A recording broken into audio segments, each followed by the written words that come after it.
Welcome to this session of conference. I will start by inviting Dinisha Patel, Chief Scrutineer, to present the results of the ballot for the National Executive Committee.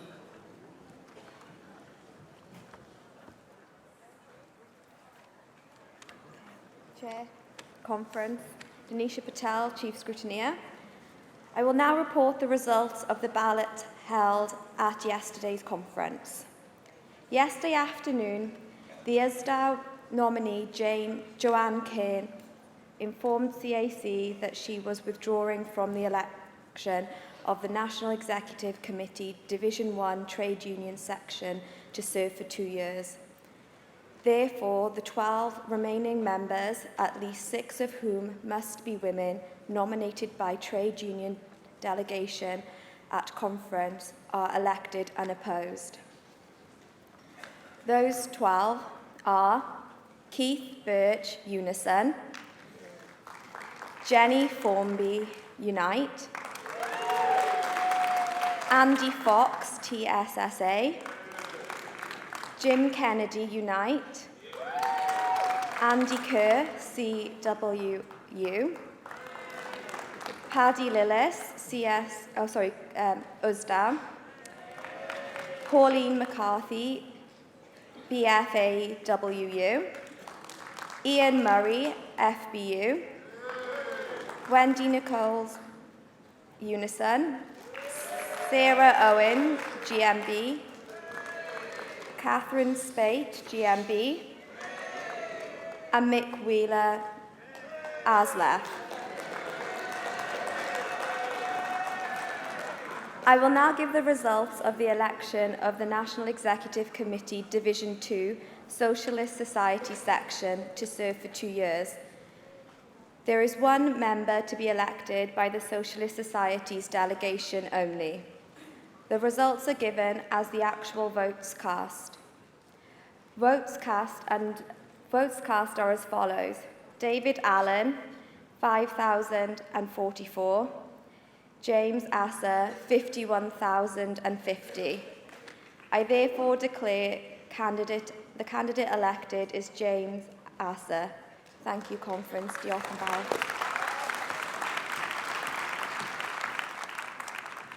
Thank you, Dinisha, and congratulations to all those who were elected.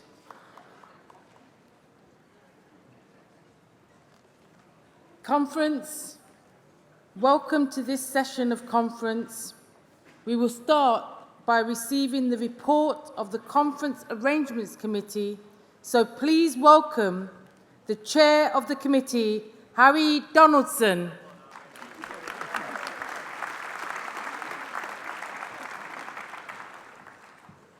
Chair, Conference, I formally present CAC 3 report. CAC 3 contains the results of the NEC ballot conducted yesterday and announced this morning. These are contained on page 28. Today the ballot takes place to elect 2 members of the National Constitutional Committee. This ballot is open to constituency delegates and will take place between 9 a.m. and 5:30 p.m. this afternoon. As there will not be a CAC report tomorrow, the result of today's ballot will be published later today and displayed at the CAC and ballot area and on Membersnet. It will also be emailed to delegates on Wednesday morning. A printed copy of the results will be available to delegates on Wednesday.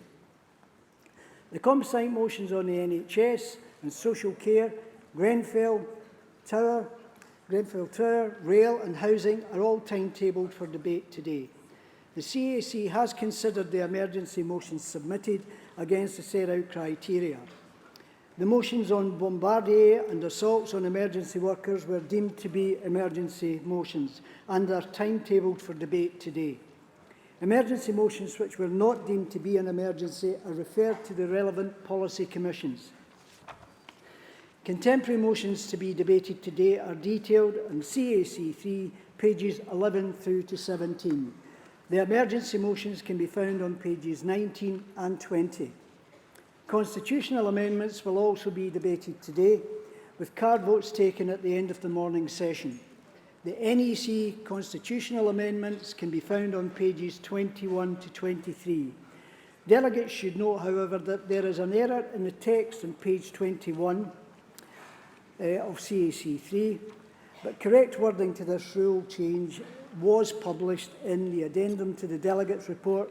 However, newly printed rule changes will be made available shortly to all delegates.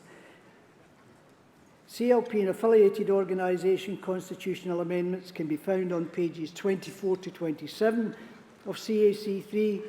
Please ensure you have your card vote booklets with you for the votes at the end of the morning session. A two-day agenda can also be found on page 29. Tomorrow's conference agenda begins with policy seminars, the details of which can be found on page 9 of CAC 3. These will be followed by the leader's speech at 12:15 p.m. Delegates are reminded that tickets for the leader's speech are available at the campaign shop at the Labour Party stand, and that tickets are required to enter the conference hall. A screening is also provided in the Hilton Hotel in the Oxford Suite. Doors for the conference hall will be open at 11 a.m. Please ensure that you allow sufficient time to enter the conference centre and minimise bags to speed up the access. A left luggage facility will also be available on Wednesday the 27th of September between 8 a.m. and 5 p.m. This will be located in the Hilton Brighton Metropole Viscount Suite, which is accessible from Cannon Place. Luggage cannot be taken into the Brighton Centre. The CAC has noted issues raised by delegates regarding congestion on leaving the Brighton Centre. Additional exits will be opened today to alleviate these problems. It is also politely requested that wheelchair users and those with limited mobility are given priority access to the lifts to reduce delays, and we would hope that you would actually apply that.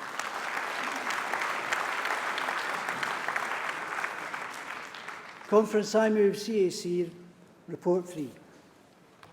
Thank you, Harry. Does anyone wish to ask any questions or make any points on the Conference Arrangements Committee report? Okay, I can see a number of hands.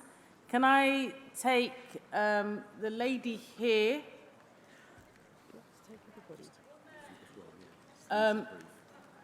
But can you be brief? I'll take you, and I'll take you. Yep.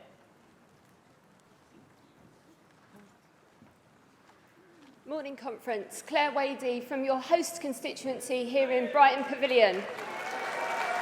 Thank you. And hopefully Conference, all delegates have received or have got sight a copy of our emergency motion, which CAC, if you pass the CAC report this morning, you will be ruling our emergency motion out of order. We are asking you to please support reference back. This motion is without doubt a bona fide emergency motion. The subject matter arose after a deadline by which any contemporary motion could have been moved, and the purpose of the motion can only possibly be achieved if it is dealt with now, this week in Brighton. And after the year that our constituencies here in Brighton and Hove have had, and I'm sure you're aware of what happened to our District Labour Party in the last year, we think the party owes us this much to listen to us. The CAC may have decided that this is not truly an emergency motion, but the decision which matters, Conference delegates, is yours and yours alone. We have an active member who is still suspended after 11 months without knowing why. Equally, there are other persons unknown, who have made allegations unspecified, and received no hearing. We don't think it is fair to either parties for suspensions to drag on for so long with no action.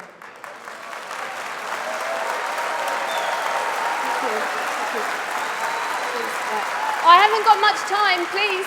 Right. If you think it's acceptable for someone to be suspended for 11 months, pass the CAC report. If you don't, please support reference back. If you believe in justice, please support reference back to demand that CAC table Brighton Pavilion's emergency motion for debate. This isn't about right or left. Our motion does not support one side or another. We support justice. Justice delayed is justice denied, and it's justice denied for everybody. Thank you. Thank you. Thank you. Can Please I support ask reference back to demand that CAT table Brighton Pavilion's emergency motion to debate. Thank you.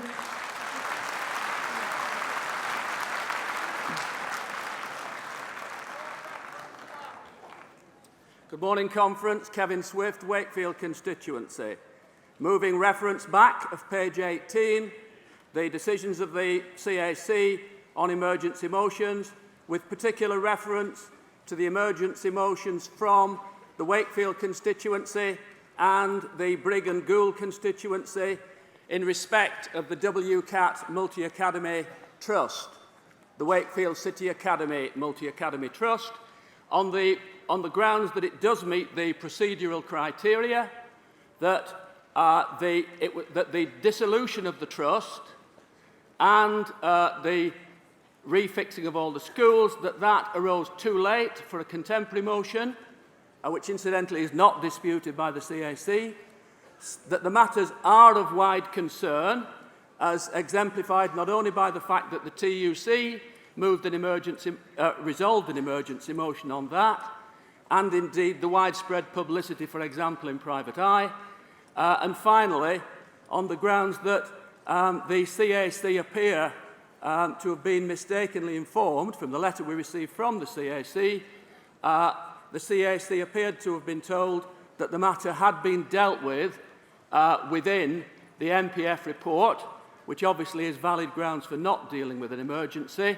In fact, I can find no reference whatever to academies, bizarre as it might seem, in the MPF report on education, but in particular, no reference whatever to the fast-emerging major problem of these multi-academy trusts. Thank you very much indeed. Thank you very much. Thank you, Chair.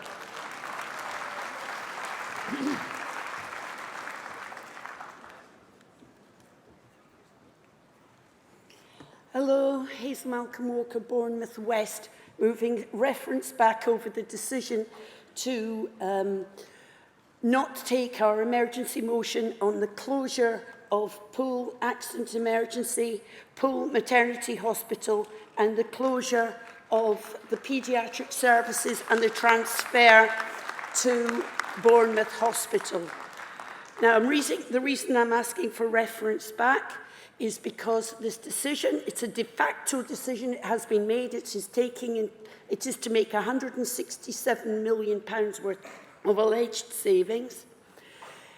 The reason why I'm asking for it back is this decision was taken after the closing date of contemporary motions, which was the 20th of September. We're not asking for much. We're asking for 5 minutes of conference's time so that you can show our support for newly target seats in Bournemouth East and Bournemouth West. Now, I'm not feeling... Oh, God.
Okay, conference, if you can give us a few moments. We've called for a stretcher, so I can just ask for your patience a few moments. Thank you.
Thank you, conference. And can I just take a moment to just thank our staff and the emergency respondents as well.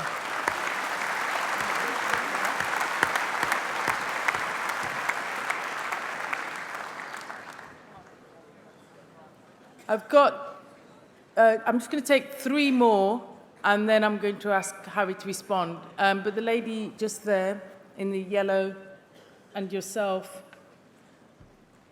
actually, that's the final, sorry, and the lady there. Yes, you, yes.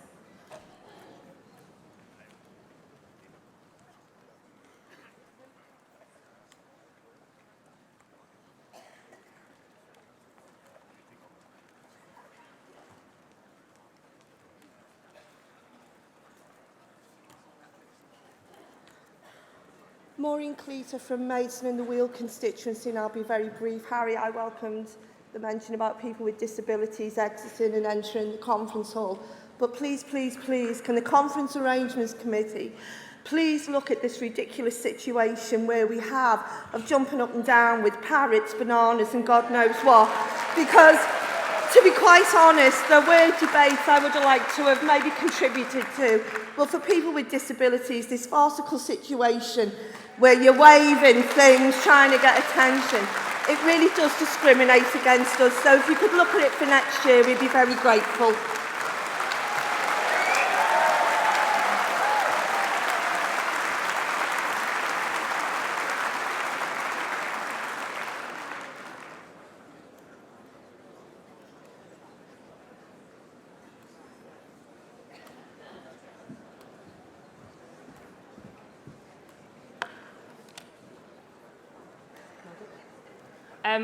Hello, conference. I'd like to support the sister who just spoke, first of all. And my name's Emma, I'm from Bristol South. I spoke, you might recognise me from episodes such as 2 days ago, where I spoke in support of our emergency motion from Bristol South to fight the systematic cuts that the Tory government are making to our local services. We submitted an emergency motion on this on the basis that it is of importance and important enough and wide-ranging enough in its impact that it deserves to be debated and voted on by the whole of the Labour Party, and conference is the only opportunity to do that. That is one of the criteria for selecting an emergency motion and why we believe that it is valid and fair, and we hope you will support us in asking for a reference back on Bristol South's emergency motions to tackle the Tory cuts, because if we do not take a stand now and commit to an explicit strategy to push back on it, our local services will be decimated so much that we won't be able to rebuild them when we have a Labour government. So please support our reference back for Bristol South. Thank you. Thank you. Just whilst the next speaker is going to come up, I've been advised that we do need to take everybody who wants to speak on this. So can I just see those remaining people who want to speak on this? If you can come forward. And if there is nobody else, can we take this as the last set of people that want to speak on this? And that I've given everybody the opportunity who does? Can I check? Okay, thank you. Thank you very much. I'm Juliet Mccaffrey from Brighton Pavilion and a former Labour councillor here. I would like to reference back to the Secretary's report. Ian McNichols gave an excellent speech and a very rousing speech yesterday for which he got a lot of applause. But unfortunately, we didn't have time to ask him questions, and actually, technically, the report wasn't moved and agreed. So I would like to ask the CAC to tell us when we will be able to ask Ian McNichols questions on his report. Thank you.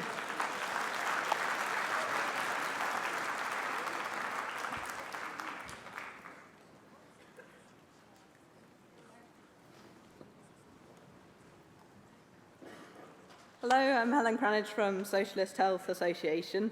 I'd like to request more time to be scheduled after, at 12:25, there's People are moving Composite 8, a motion on the NHS, Composite 9, a motion on social care, an emergency motion on assaults on emergency service workers. I'd like to, there's only 15 minutes allocated for all of these really important topics. I'd like to request extra time with the debate, including speakers from the floor, to more adequately discuss these motions. So I'd like to call for reference back on that basis. Thank you. Hello, Danielle Spencer from Hove and Portslade. I have a really simple request that the chairs start to refer to people in gender-neutral language, so if we can use comrade, delegate, member, and identify people with the clothes or something like that, that would be much better. Thank you very much. Thank you.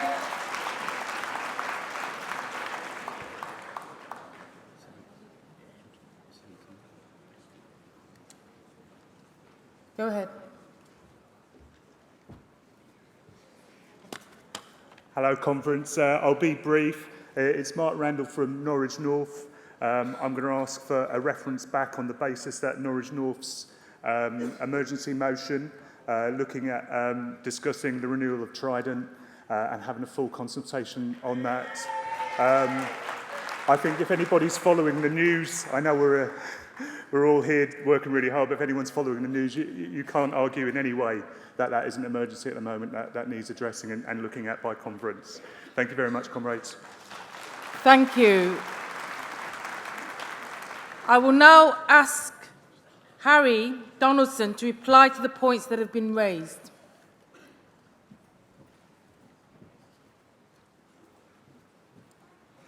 Thank you, Chair.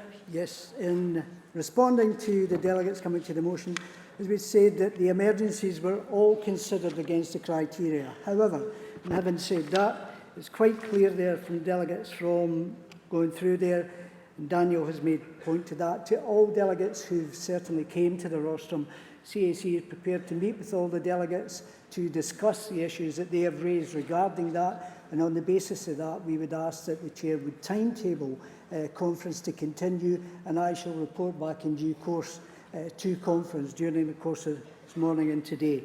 I would add, in terms of some key specifics, that there was an issue there raised at the Socialist Health Association. While these emergency motions are being tabled in the morning, they are up for debate in the afternoon, so there should be sufficient time available.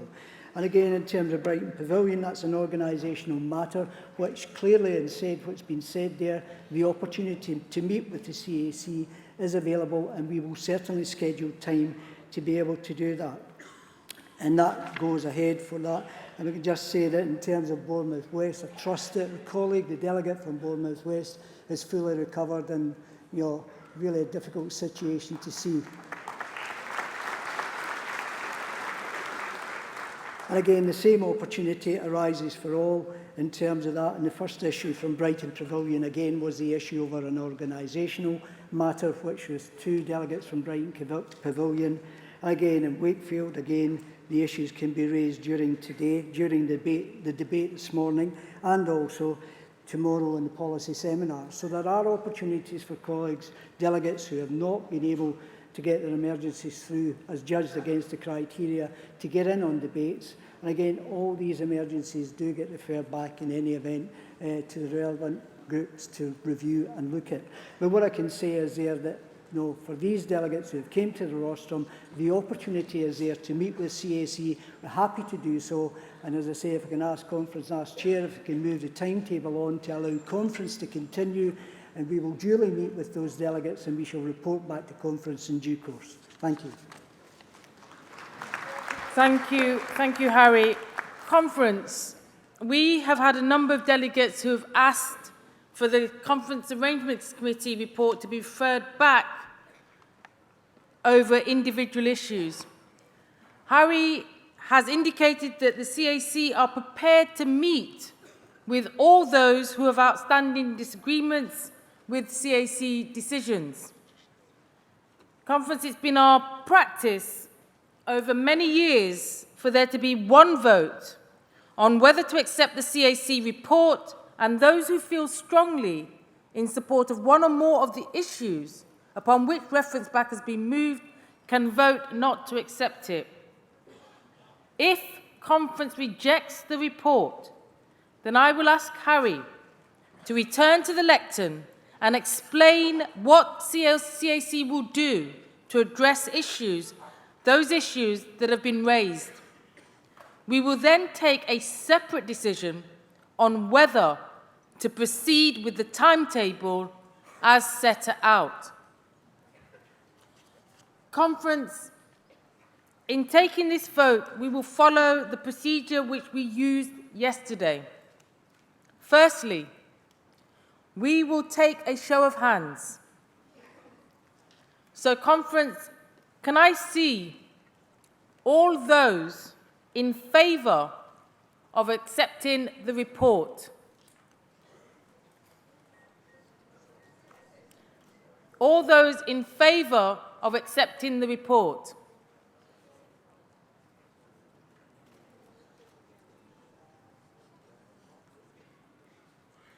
And those against?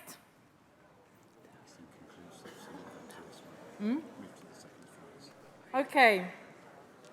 Conference, the outcome of that vote was inconclusive.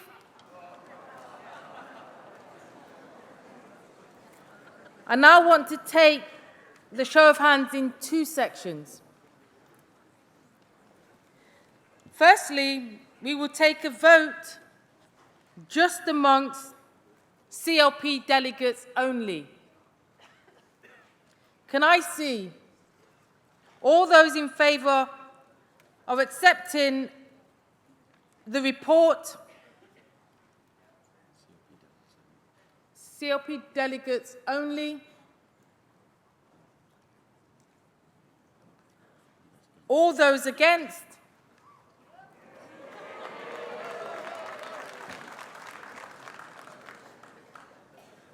Okay, so next, amongst union and other affiliate delegates only, can I see all those in favour of accepting the report?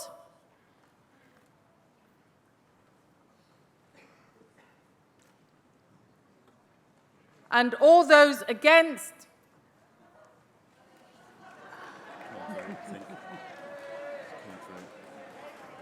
Okay. Okay, conference. We will now take a card vote. 14.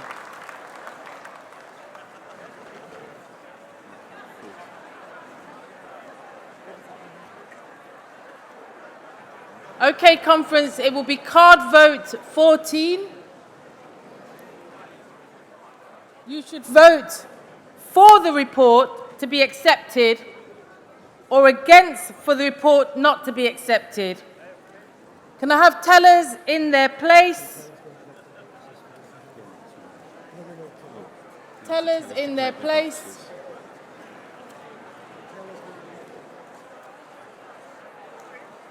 And if tellers haven't already done so, can you please go and collect the boxes?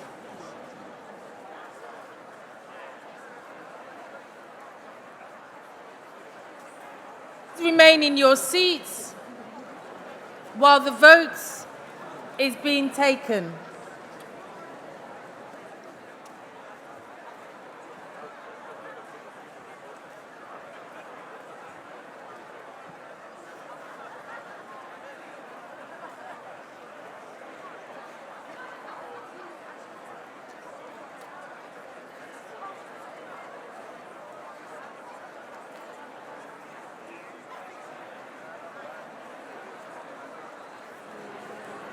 Okay, just to repeat, you should vote for the report to be accepted or against for the report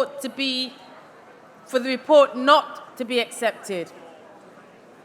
So for to be accepted, against for the report not to be accepted.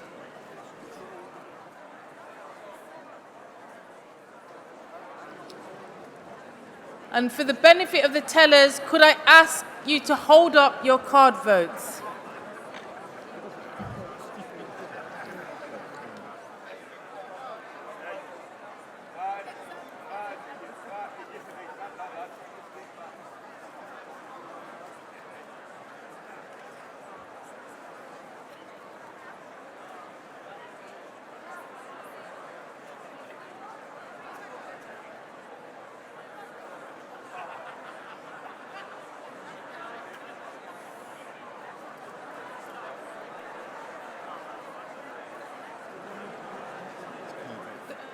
Conference, remember it's card vote number 14.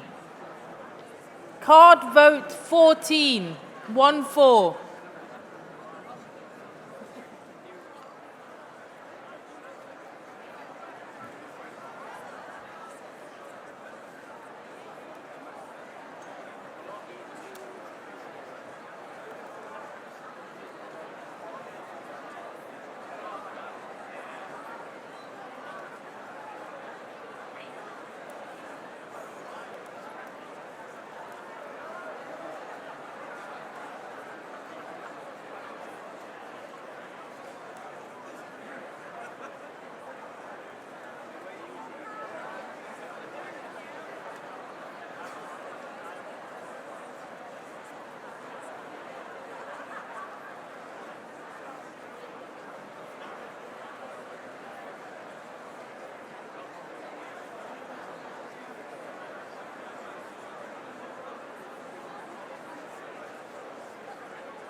Okay, conference, could I check if everybody has now voted? If you've not voted, please hold up your card, or if a teller has not collected your card, please hold it up.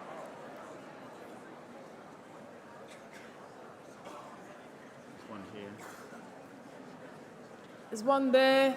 Please hold up your card.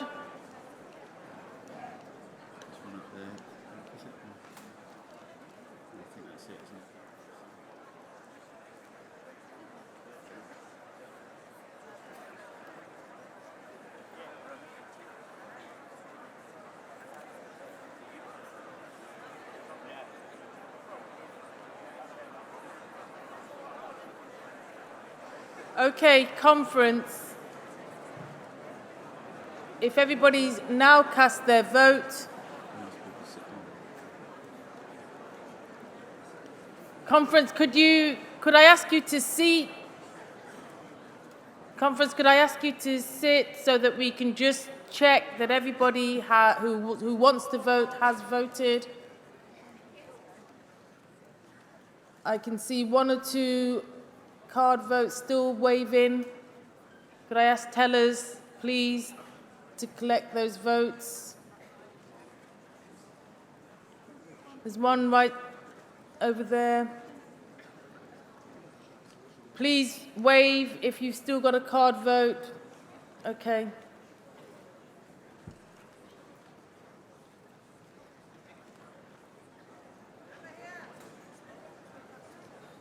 Okay, conference. Could I ask Harry Donaldson to return to the stage and explain what the CAC will now do? Thank you, Chair. Conference, in view of the card vote, which will take some time to collate and announce, could I ask that Chair move to conference, that they move the timetable to allow conference to proceed, and clearly we will be back to conference in due course as soon as the results are known with the next steps. Thank you.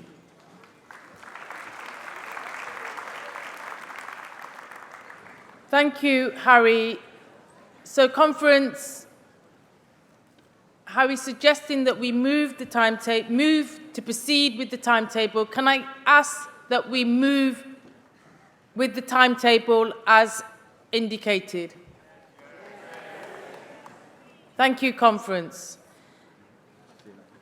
Conference, we will now consider the financial reports which are contained on pages 49 to 80 of the National Executive Committee Annual Report.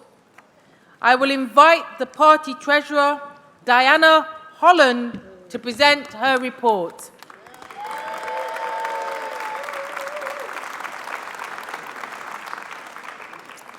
Thank you very much, Conference. I know this is the highlight of the week. Right. It's an honour, as your elected party treasurer for the past 7 years, to present this year's Treasurer's Report. Not just an honour, but these days it's a real pleasure too. And it hasn't always been like that. The Labour Party's financial statements for 2016 build on the solid foundations I reported to you last year. And just in case you missed it, here are the highlights. 10 years ago, the Labour Party had a debt of almost £25 million. But last year, I was able to report that for the first time since the 1960s, the party was totally debt-free.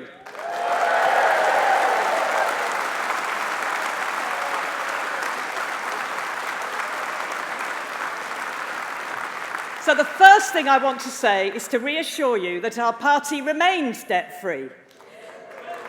Everything we strive for, social justice, equality, decent housing and jobs, all of that requires campaigning, contesting elections and building a political movement. And you can't do that without a sound financial base.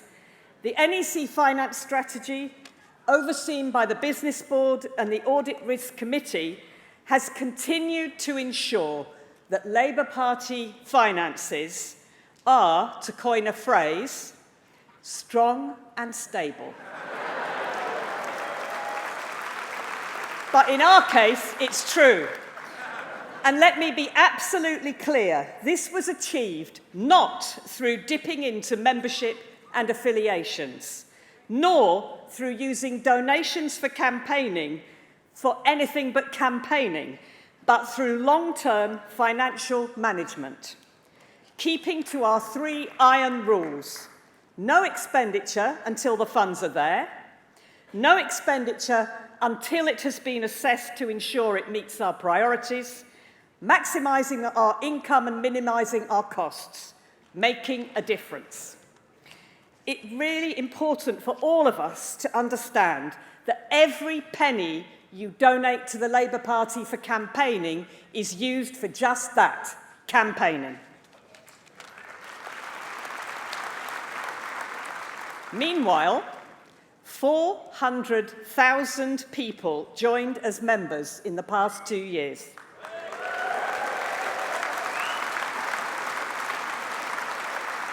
This has helped the party to build up financial reserves for future campaigning, and of course more have joined this year. We know how easily the Tories can raise funds from their wealthy supporters. So probably the most important priority I have had over the past year has been to protect our financial reserves for the future and to establish our first ever general election trust fund. With the support of the Business Board and the NEC, and finally too of everyone who had a case for spending it on something else, and believe me, there were plenty of people queuing up with really good ideas, that is exactly what we did. Every time Theresa May pledged so fervently not to hold a general election until 2020, We were standing prepared. So, we had over £2 million set aside to contest the local and mayoral elections in May. And on top of that, when that snap general election came, the Labour Party was able to start immediately with a campaign budget of £3.5 million. I want to thank everyone who played a part in achieving this transformation of the party's finances. Our party at its best when all parts come together. Politicians in Westminster, Europe, Scotland, Wales and London, our mayors, councillors and our socialist societies, trade unions and constituency parties. Thank you.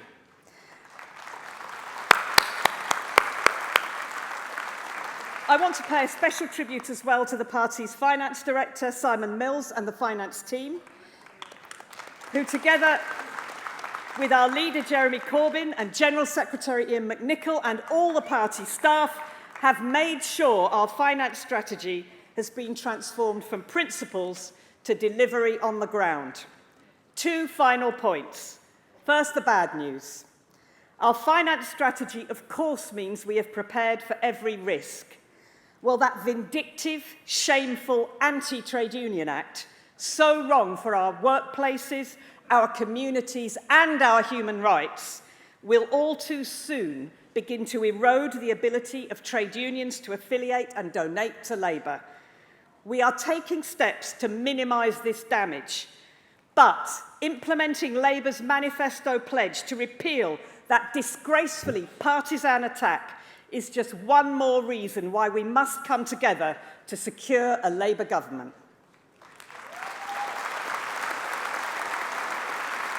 But my final point, more good news.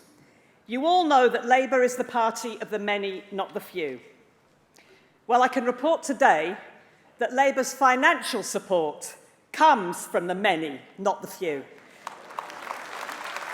Hundreds of thousands of members and supporters donated money to the party, particularly online, generating almost £4 million of net income. In one single day during the election campaign, £470,000 was donated to Labour online, the most successful day of online fundraising in UK political history.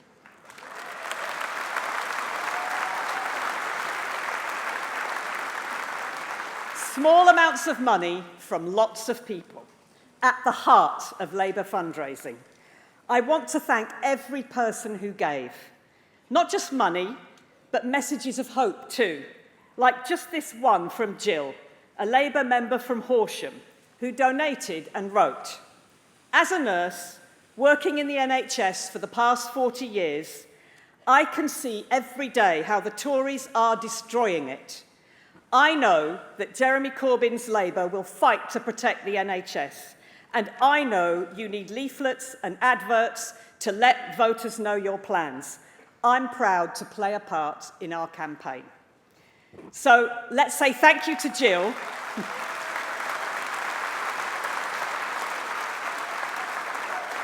And all those others like her who donated what they could afford to make our campaign so strong.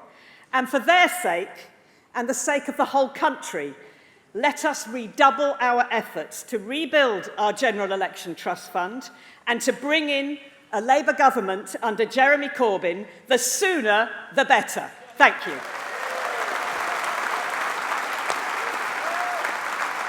Thank you. Thank you, Diana. That was an outstanding report.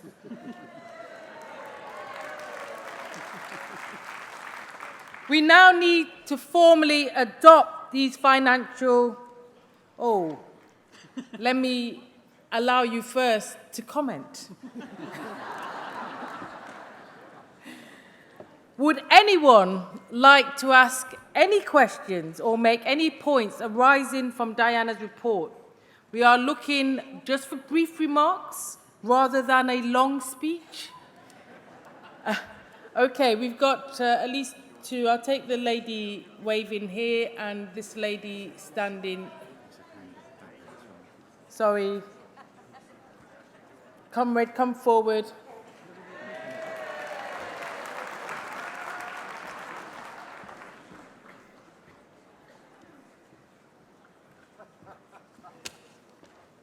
My name's Esther Giles. I'm from Bristol North West, and it's my first time at conference.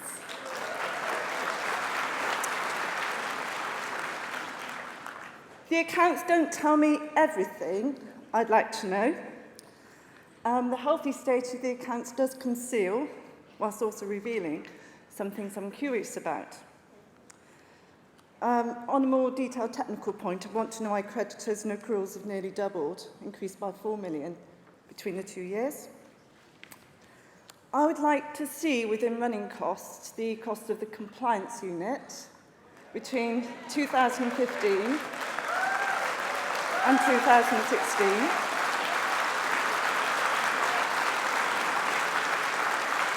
I want to know how much members' money has been spent on legal compliance. The public sector has had a pay cap over previous years.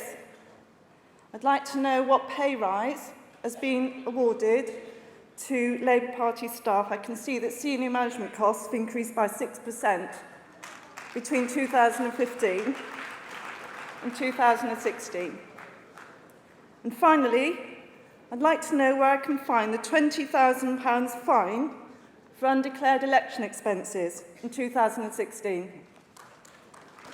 Thank you. Comrade, come forward.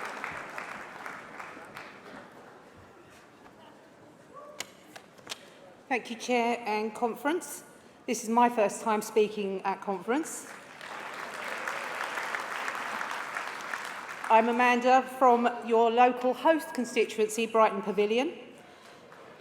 And I mention that, I'm the treasurer of Brighton Pavilion, I should add, and I mention that because we are the poor relation of the three CLPs in Brighton and Hove, being the one in the middle that doesn't have a Labour MP.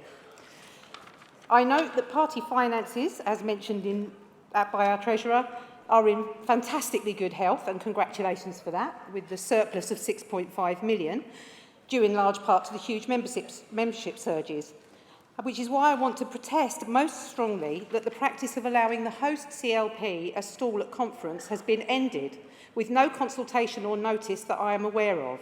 When we first asked back in February, we were told that the party couldn't afford any longer to give the host CLP a stall, and that if we wanted a stall, we would need to pay £1,800, which we couldn't possibly afford. In the run-up to conference, we asked again if there were any unrented spaces and were told no. To our amazement, a local businesswoman who visited our constituency office told us that she had been offered a stall for £250 and asked our advice on whether to take it or not. To our further amazement and frustration, now we're here, we find that the spot at the back downstairs traditionally given to us is occupied this conference by a second Labour HQ merchandise stall, frequently unstaffed, selling exactly the same merchandise available on the bigger stand in the front. We are delighted to be your host constituency, particularly at this vibrant and brilliant 2017 conference, but we think that as host constituency we deserve better treatment. Thank you, comrade. I've got a gentleman right at the back in the shirt. Please come forward. And comrade in the red.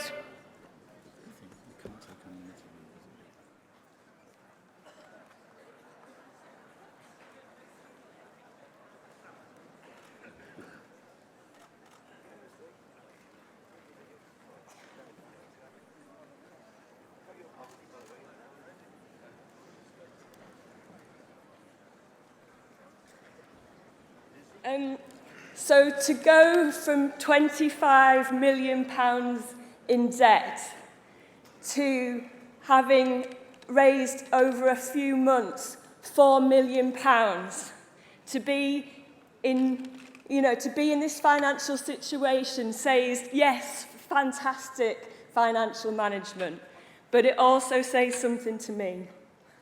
We have to acknowledge that the money that we have is because the Labour Party is now a thriving and growing movement. We have to admit that it's because of every single person that's in this room, packed to the rafters, that this is now the Labour Party, because we have a vision, we have hope, we have something to offer people.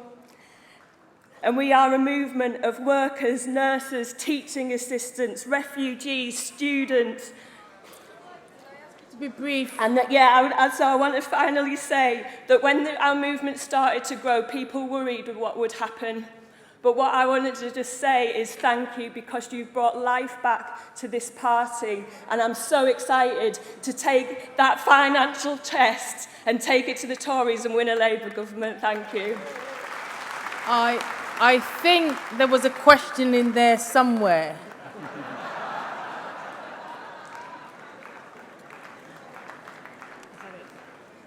Just go ahead, comrade. Thank you, Chair. Good morning, Conference. Jez Taylor, I'm a Newark CLP delegate, first-time attendee, and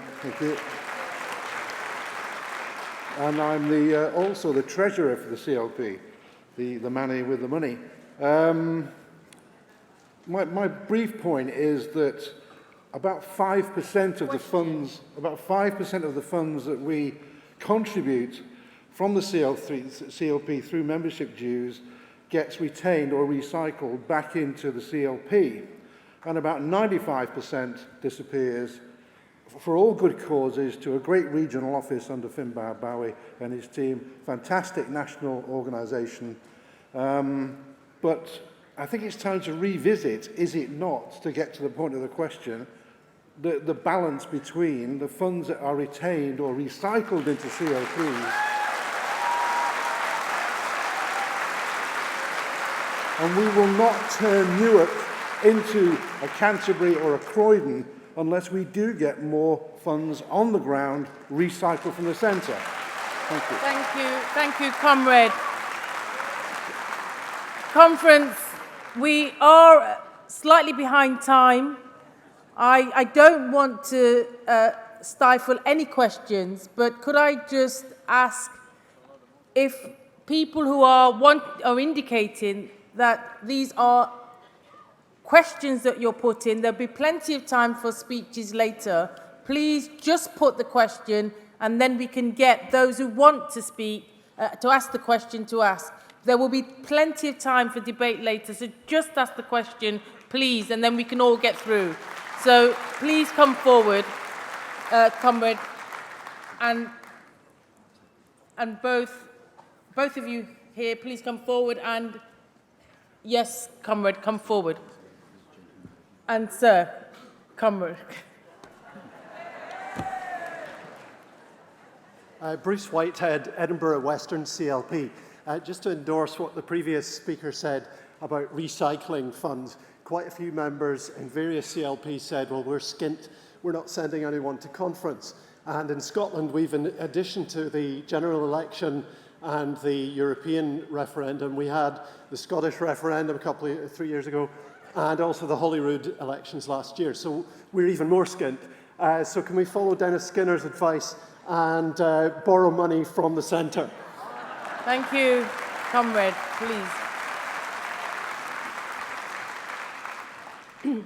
Annie Thomas, Bristol West CLP, and one of the CLPs with the largest membership, and therefore providing the party with a huge amount of money with its 4,600 members. But what we want to know, in the Metro Mayor election in the South West with Leslie Mansell as our candidate, and in the general election, there was no money provided. Why was no money provided by regional or by national for Filton and Bradley Stoke Marginal, for Kingswood, where the candidate was actually providing her own material, running it off, photocopying it? Many of us bought stuff from the Labour shop in order to distribute as widely as we possibly could when the election started. So why were the marginals not given the money they needed to get this election campaign going? Thank you. Thank you, Conference. Ruth Wilson from South East Cornwall Labour. Cornwall has always been seen historically as somewhere that Labour will never win. I would like to know whether there's now going to be a thorough review of how funding is allocated to constituencies that reflects what we've been talking about today, which is that we can win anywhere, and we will. Thank you.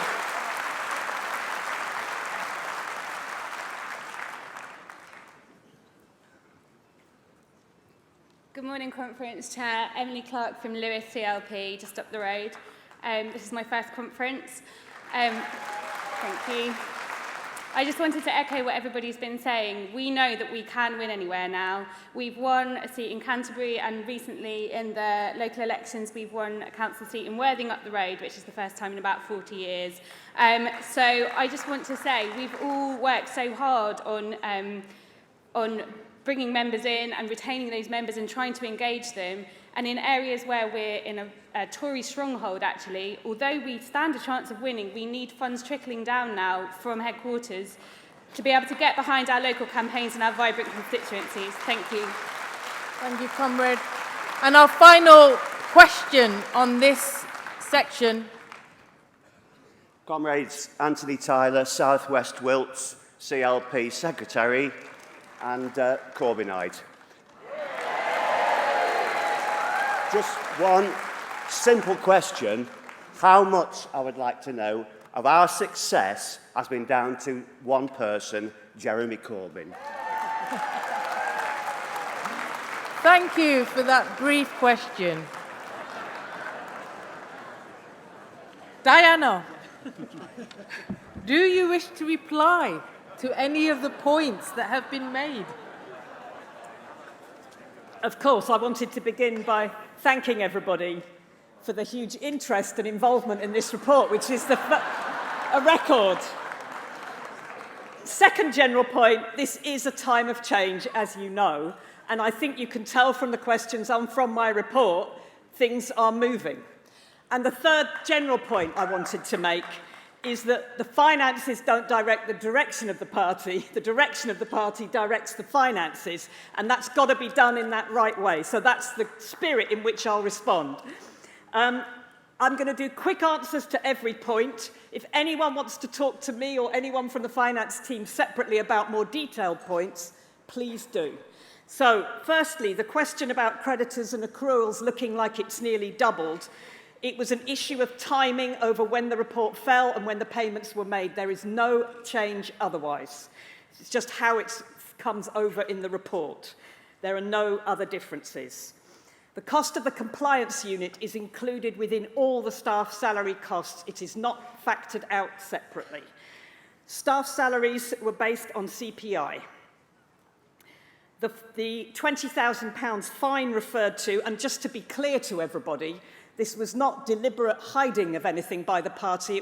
We had to tighten up the way in which we ensured that all our expenditure was included in election spend, and there were some things which inadvertently had been omitted. So we had to change our processes, and I will say the business board, after this point, was extremely vigilant in making sure that we covered that and kept it very tight, and I can assure you processes changed. That is shown under running costs. The issue, the host stall, it was not a decision that we were aware of. Sincere apologies. We can put it right for next time, and obviously that's something we need to deal with.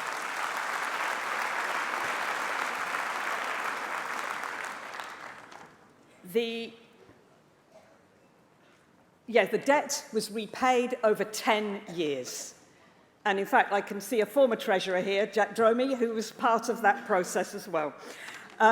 Okay, so it was paid in over 10 years, and it was a segmented income, so that the income that repaid the debt continued to be focused just on that amount of money, so that the membership money, the affiliation money, and donations could then pay for the things that you want about building and growing the party. We have made an increase earlier this year. There's been an increase in the amount of money going back to CLPs. It raised from £1.56 to £2.50. I've heard all the points. They're very, very clear. I should say that the additional money does also exist in a constituency development fund and diversity funds, and constituencies can apply for those to support particular best practice or good initiatives that otherwise would not be funded, and not enough constituencies apply for this. They are available, and that is there. It's across all constituencies and gives an additional opportunity, I think, particularly for smaller constituencies that otherwise can lose out. But again, we've heard the message. We will look at what we can do within the finances. The issue about this is where my point about what was funding what, that is not a decision made in terms of the finances. The global amount of money was identified within the business board, and we maximised it as much as we could.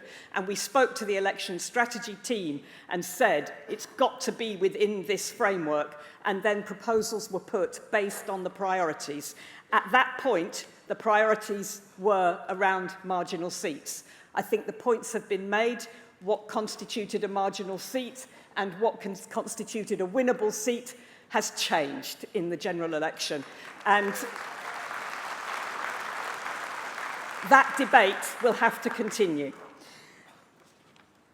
And I think, yeah, you've made the point, or a number of you made the same point. We have to look at the possibility of Labour winning in many more seats than were identified previously. Is it all down to one person? Well, I'm not going to underestimate the fantastic difference that Jeremy Corbyn personally makes to this party, but it's never down to one person, and I think he'd be the first to say that.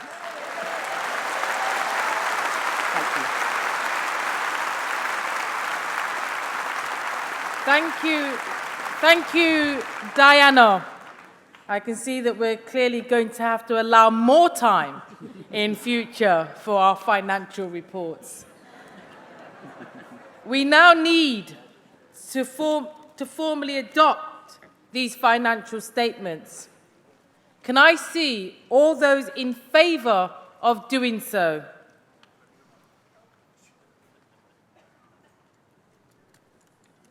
And those against?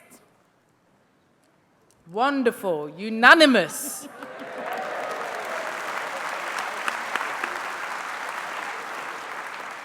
Thank you.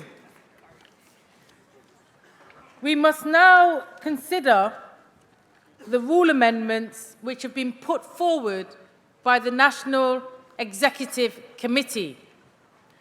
We also have 10 proposed rule changes which have been made by CLPs. The proposals are listed in your CAC Report 3. I will now ask Jim Kennedy to move the rule changes on behalf of the National Executive Committee. Jim Kennedy.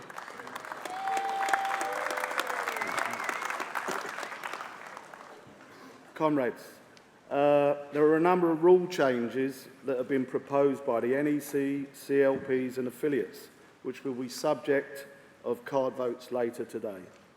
The NEC has recommended that those CLPs and affiliates who have submitted a rule change to be considered by conference this year should remit them in favour of Jeremy Corbyn's party democracy review or in favour of the proposed NEC rule changes. Following the NEC's decision to recommend remit or oppose on all rule changes submitted by affiliates and CLPs this year, 16 of those organisations have already contacted the CAC to withdraw their rule change. CLPs and affiliated organisations who have submitted rule changes may still use their speech to remit from the platform. Should all CLPs or affiliates who have submitted a particular rule change remit that amendment, then the rule change will not be voted on. Delegates will therefore be voting only on the rule changes which remain unremitted. All of the proposed amendments are detailed in CAC report number 3 and are ordered accordingly to their position in the card votes. They are also displayed on the slide behind me.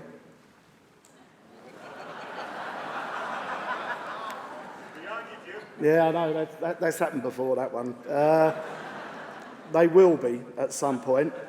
So I will briefly describe each proposed change and the recommendations of the NEC. The following rule changes are proposed by the NEC and it is recommended that you vote for each of these 3 changes.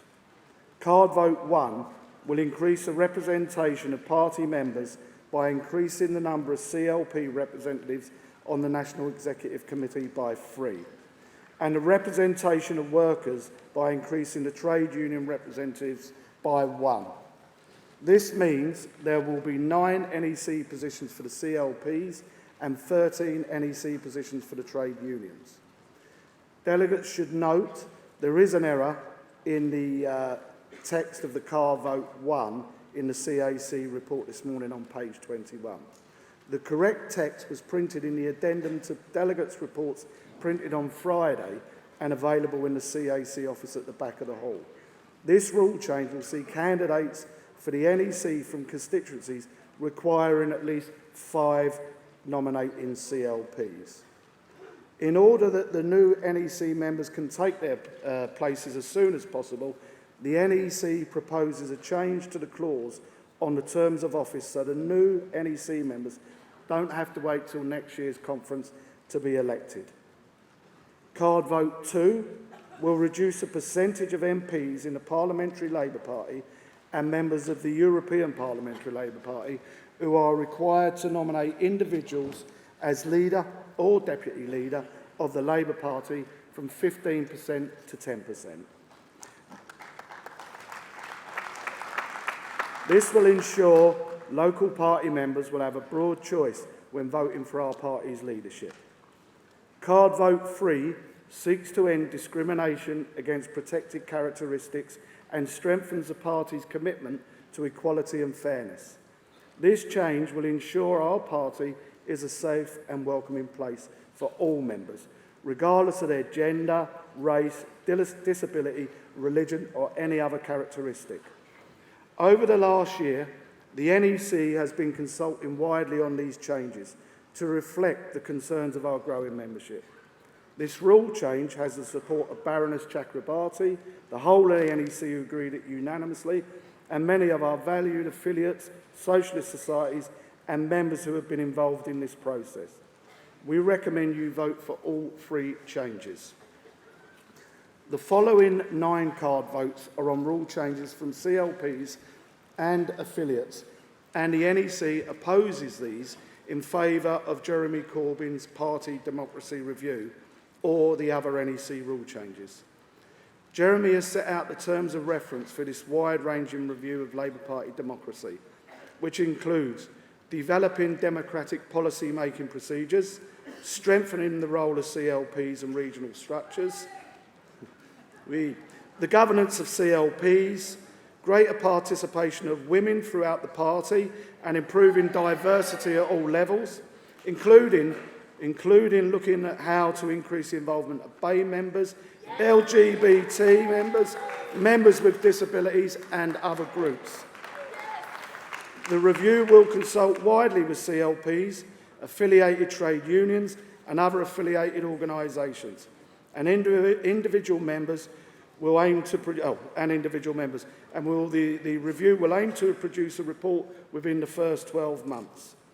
The NEC recommends, therefore, that all the rule changes at card vote 4 to 13 are opposed if they are not remitted. The CAC has asked Hastings and Rye to remit their rule change in favour of the NEC rule change, while York Outer has been asked to remit their rule change in favour of the NEC Business Board. All other rule changes are asked to remit in favour of the Party Democracy Review. Thank you, Conference.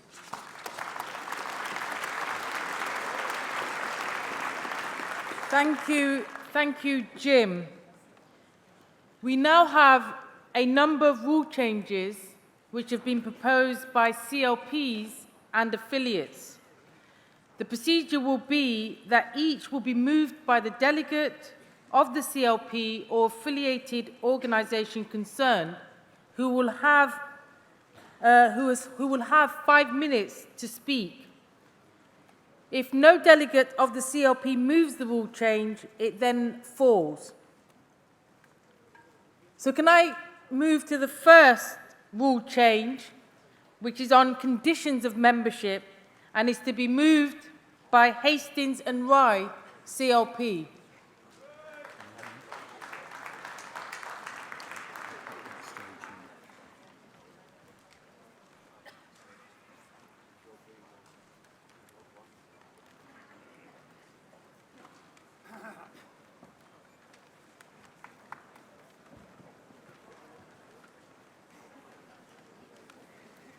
Comrades, it's great to be here. I have a prepared speech which has now flown out the window. My name is Leah Levain. I'm really proud to represent Hastings and Rye CLP. I'm a first-time delegate, along with all of our delegation. So clap them too. We are a party of long-standing and new active socialists, or socialist activists, more to the point. I just want to clarify why we removed the rule change in the first place.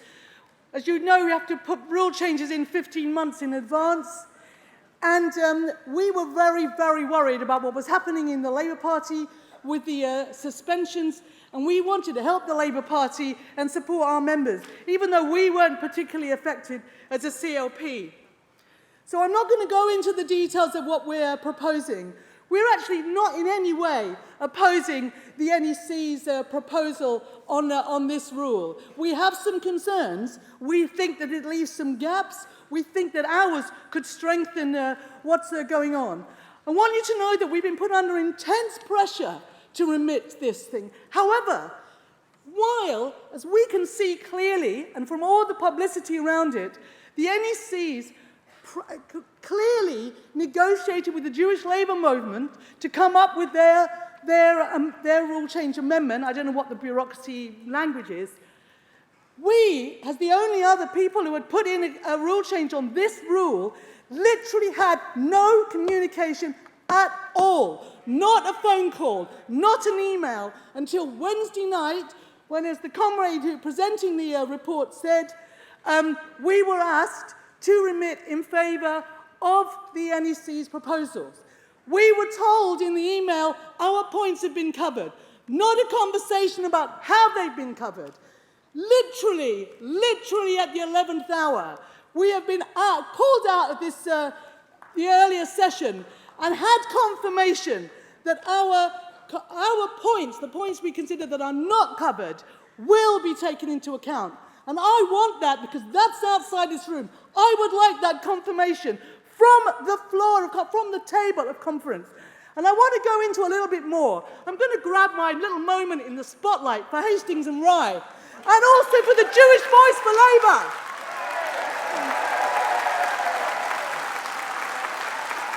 The Jewish labour movement have every right to organise in this Labour Party. The right they do not have is to speak for me, the other Jewish members of Hastings and Rye, and many other Jewish Labour members in this place.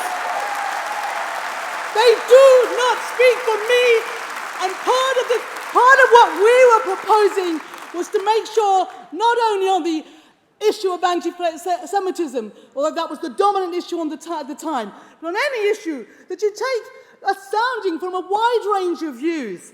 And we have proof from the response to Naomi Wimborne-Idris's fabulous speech yesterday, and from the phenomenal launch of our organisation last night, with standing room only, with Ken Loach, with trade union leaders like Len McCluskey and Josh McDonnell promising support, that we know those other Jewish voices exist. So we really want absolute clarification. Of course I'm going to remit. The pressure's too great. And I can tell you that right up until now, we're getting texts from our people in Hastings saying, don't remit. We've had delegates asking us not to remit. But we're not going to risk. We're not going to risk being seen as the splitters, and we're not going to risk any chance of absolute clarity that there is not a collision, a collide, whatever the word is, that you can treat anti-Semitism and make that accusation every time you criticise the despicable behaviour of the State of Israel towards the Palestinian people. We admit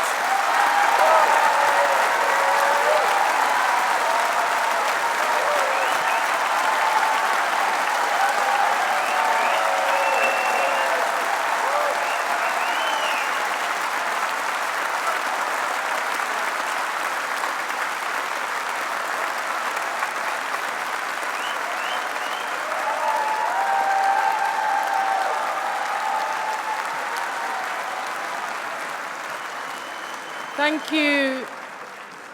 Thank you, conference. Thank you, comrade. Could I ask for the next rule change?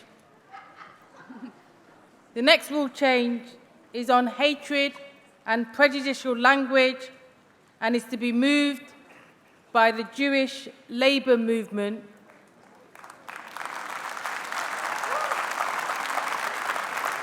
Thank you. Thank you. Mike Katz, Jewish Labour Movement, a founding affiliate of this Labour Party, more than 2,000 members and growing strong.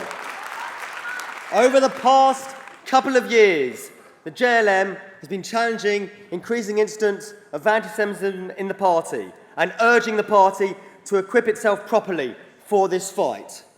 We've had the Royal Report, the Chakrabarti Report, and codes of conduct, and indeed our rule change. And I'll just add that it's great to see Shami Chakrabarti, our fantastic Shadow Attorney General, has joined us for this debate, because conference she's played a vital role in making sure that this text that the NEC is proposing is fit for purpose. Conference, last year from this podium, I told the NEC that it was wrong not to adopt JLM's rule change immediately, so we could take proper action against all bigotry in the party, including anti-Semitism. And now, after these 2 years or so of campaigning, I'm pleased to see both the spirit and the purpose of our rule change is going to be adopted by the NEC unanimously and has been backed by our leader, Jeremy Corbyn.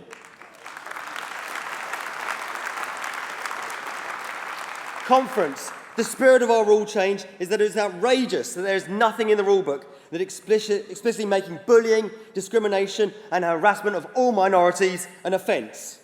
You want to support another party? We are out.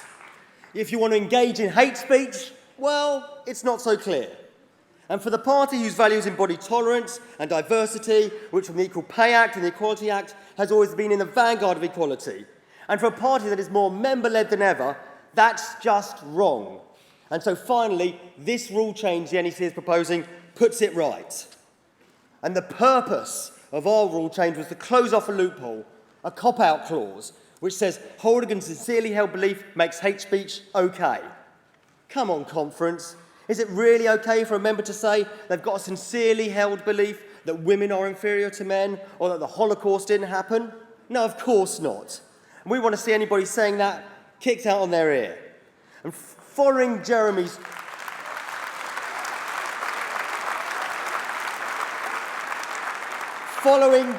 clear leadership, this rule change is something the whole party, like the NEC, can unite behind, showing that we have, from the very top of the party down, zero tolerance for anti-Semitism, for Islamophobia, for racism, for homophobia, for misogyny, for any hate.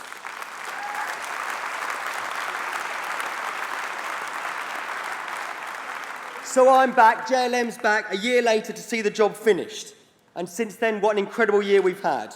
A bigger party than ever, an amazing general election result, where we gained so many Labour MPs, thanks to Jeremy's leadership and our excellent manifesto. I stood in Hendon, the second most Jewish seat in the country. Despite coming close, we weren't able to get rid of the hard Brexiteer Tory MP. I know that many of the 24,000 or so people who voted Labour in Hendon were Jewish. But I'd be lying if I said my team and I didn't have plenty of difficult conversations on the doorstep with concerned Jewish voters who had always backed Labour in the past but weren't sure now. conference, we need to win seats like Hendon and Finchley and Golders Green and Chipping Barnet and Harrow East and seats across North London and around the country if we want to rid this country of this awful Tory government. So repairing the once strong relationship between our party and the Jewish community, where we share so many shared values, is a political imperative as well as a moral one. This rule change is about so much more than just anti-Semitism. It will give us the power to put a stop to the misogyny, the homophobia, the racism that can creep into our party. Speaking up against bullying and bigotry, that is our tradition, conference. Those are our values. And I want to be able to show the country that those values endure and they are as important today as they ever were. And that is why Jeremy Corbyn supports it. I've not got much time left, but I do want to address something very clearly. Some people say we're trying to weaponise anti-Semitism. Some people say we're trying to stifle criticism of Israel. Let's be clear. There is nothing wrong about legitimate criticism of the Israeli government or illegal settlements. Conference, JLM members do it all the time, often in strident debate, because as we say, when you have Jews, you have at least 3 opinions. But you don't need to use anti-Semitic language and stereotypes to engage in that debate, and that's what we need to deal with.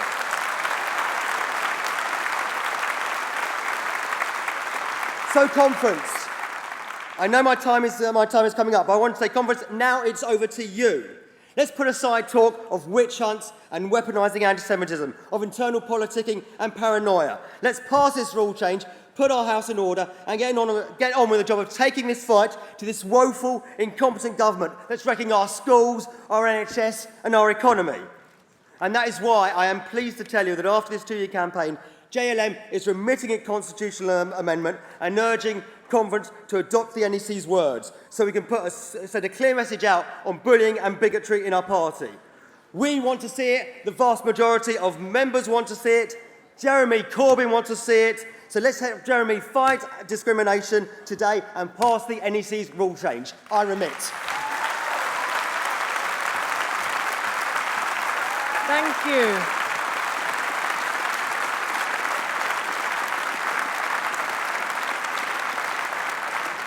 Thank you. Could I just remind those comrades coming forward, just for the purposes of our induction loop, if we bear in mind not to shout, then we can enable everybody to engage.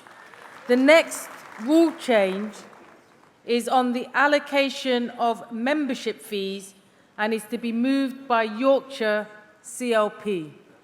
Outer, to be precise. Conference. I've been contacted by the CAC to remit or oppose, and I've had the pleasure of having these things explained to me. I've had a call back from the Secretary of the Business Board, and I'm very happy to have these things explained to me, and I'm happy to remit on behalf of the York Outer CLP. Thank you. Thank you. And my apologies, it was indeed York Outer CLP. Thank you. The next rule change is on conference delegates and is to be moved by Cheltenham CLP.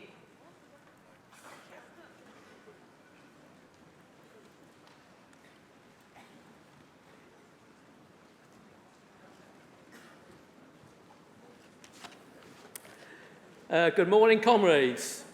My name is Keith White from Cheltenham in the Cotswolds, Constituency Labour Party. First-time speaker at conference, first-time delegate to conference, first-time general election candidate this year in 2017, increase of 40% in the vote in Cheltenham.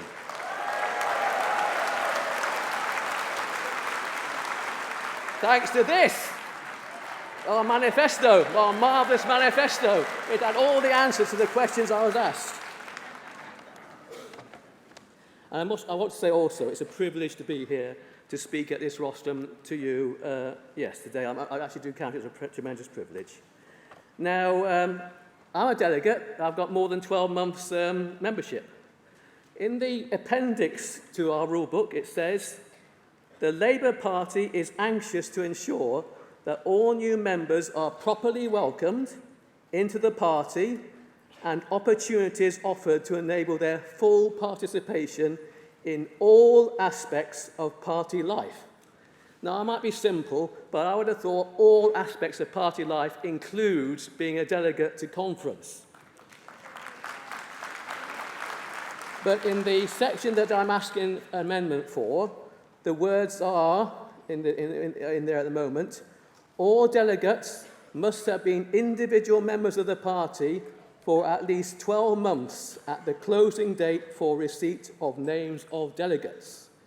And unlike for members of European Parliament, members of the Westminster Parliament, local election candidates, there are no waivers in this case. If you don't have 12-month membership, you cannot, in any circumstances, be a delegate to conference.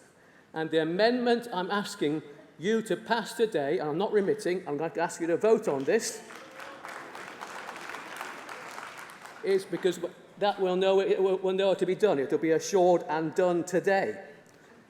Is that to bring it onto the same basis as with candidates for the European Parliament, the Westminster Parliament, and local elections, that there can be a waiver from the NEC or a delegated officer of the NEC to allow people with less than 12 months membership to be delegates to conference.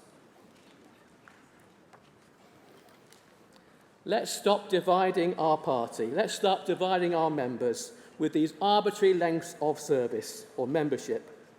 Let's start valuing our members, treating them as human beings.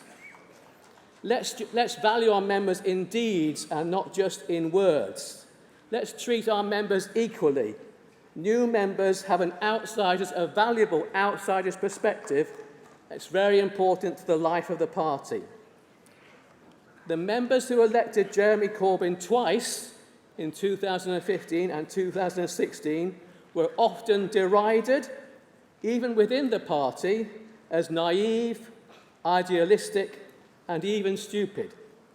In fact, the language was so extreme in some of the newspapers that it's amazing we actually got any candidates, anybody elected in the last general election. It was so apocalyptic that everyone was saying that Jeremy Corbyn wasn't electable. Labour wasn't electable under Jeremy Corbyn. We know it was different in 2017. The Labour Party is electable as the government of this country under Jeremy Corbyn. Many MPs in our party rejected the votes of the members of the party and walked out on the party, engaging what can only be called psychological warfare against Jeremy Corbyn in order to force his resignation.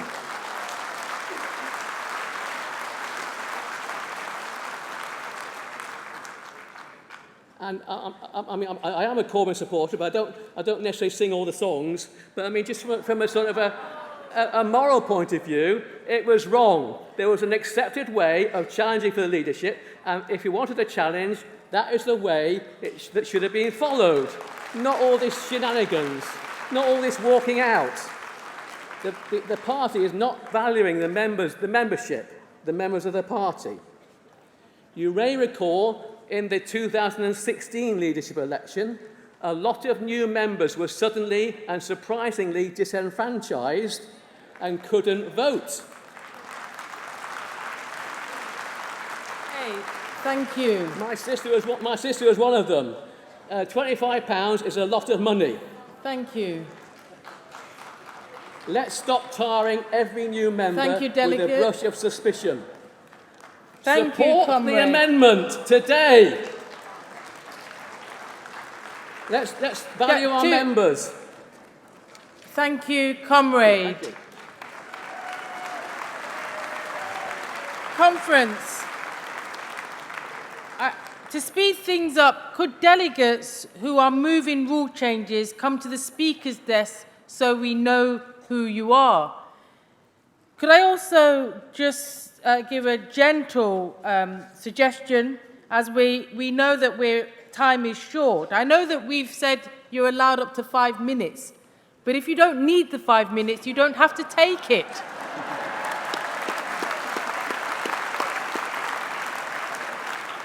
The next rule change is contemporary motions, and it's to be moved by Brighton Pavilion, CLP.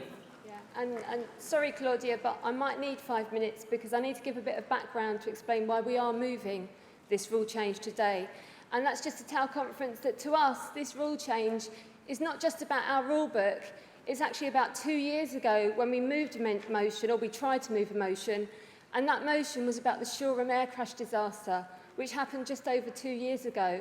It happened on the 22nd of August 2015, which is right in the period for contemporary motions.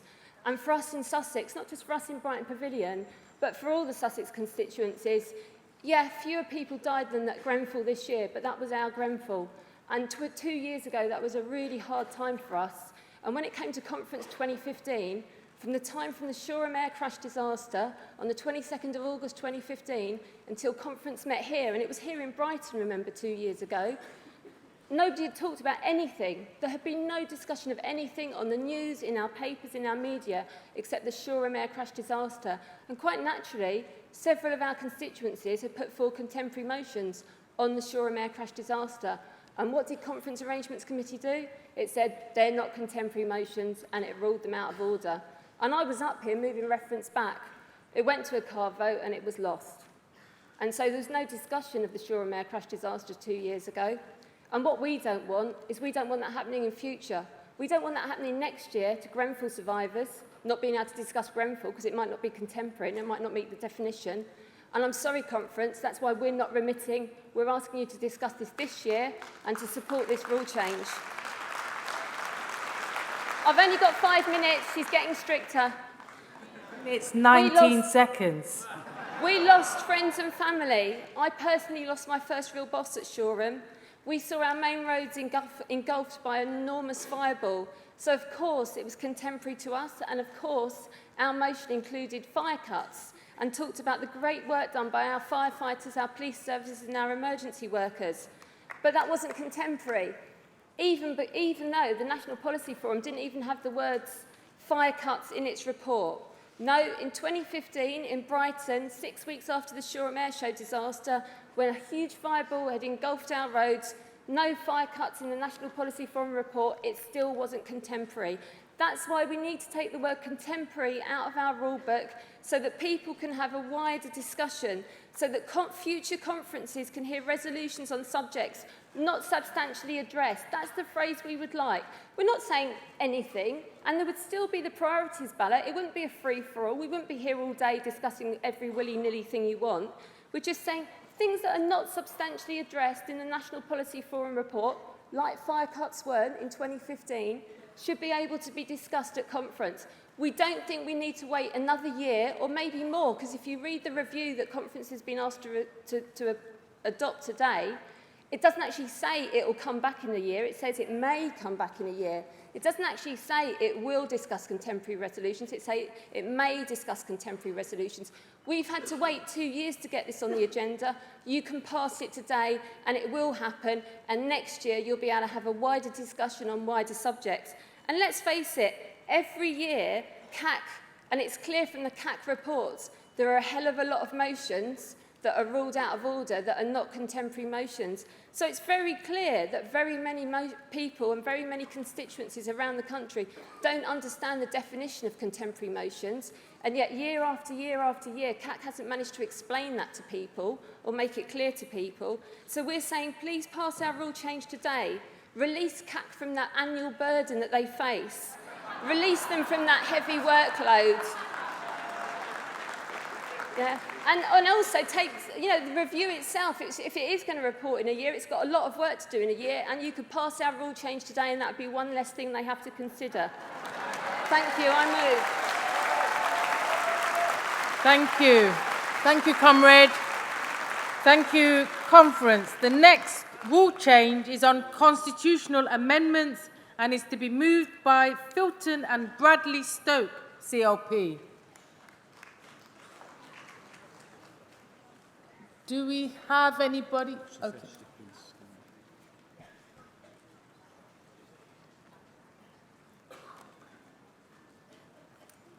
Thank you.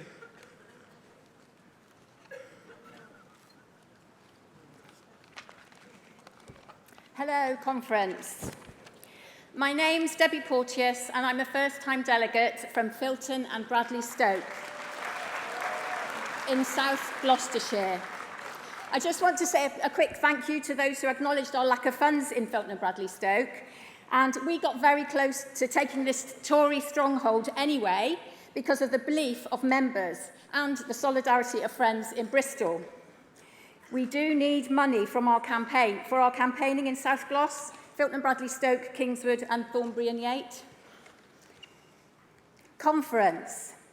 The membership of Filton and Bradley Stoke have proposed that we abolish the obsolete 1 year's delay for rule changes from CLPs.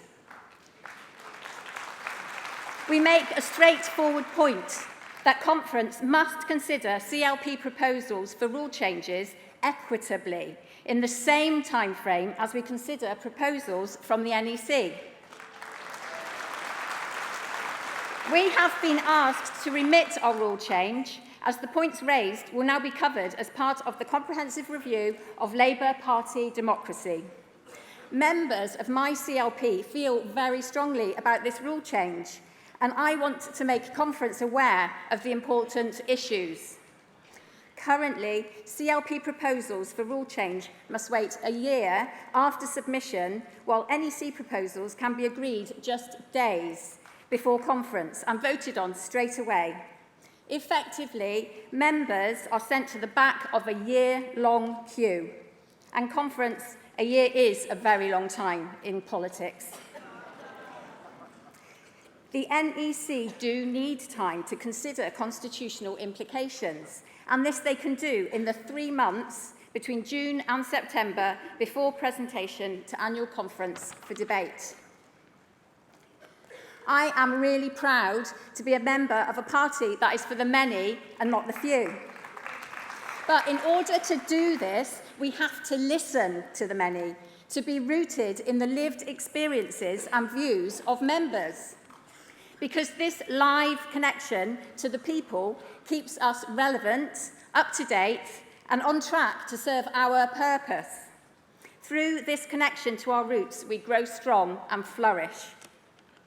It says on my membership card, by the strength of our common endeavour, we achieve more than we achieve alone. If we are rooted in our membership, it keeps us alive and safe, drawing on our collective wisdom to guide the party and protect us from weaker, top-heavy decisions that don't serve us well. This is as essential within the party as it is outside. Power and opportunity to be heard are skewed when we prioritise the voices of the few at the top, supported by outdated rules from the past. This is neither safe nor democratic. Through our growing membership, we gained over 40% of the votes in the election with a popular manifesto in favour of the many. We must recognise and trust the essential contribution of members and ensure that when members voice a proposal filtered up through the branches and the CLPs, this will be heard through structures that are responsive and equitable, debated in good time, the same as NEC proposals. We have already waited a very long time for this to come to conference. However, we support the democracy review and are happy to remit with the following assurances: that the rule change is included in the democracy review, and if it is not resolved before Conference 2018, it will be heard there without any further delay.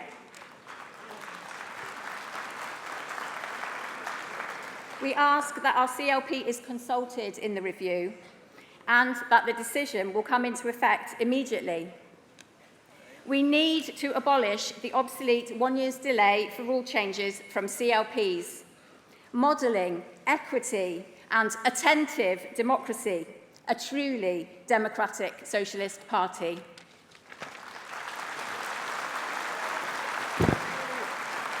Thank you, comrade. Thank you.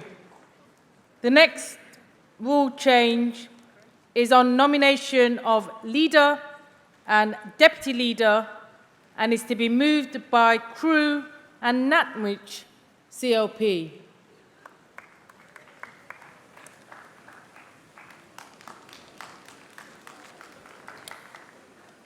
Joy Bratherton, Crewe and Nantwich CLP Women's Officer. 5 CLPs have moved for this to be heard. Birmingham Hall Green, South West Devon, Cardiff North, Devizes and Crewe and Nantwich. And I'm proud to stand here as a representative of Crewe and Nantwich who overturned a Tory majority at the last general election and returned a Labour MP in Laura Smith once more.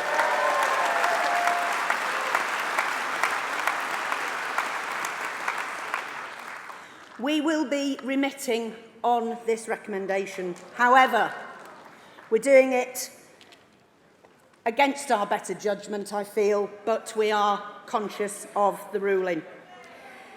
Delegates in this hall are placing their faith in Katie Clark to deliver on further party reforms. It's the members, not the members of the PLP, who are sovereign in this party.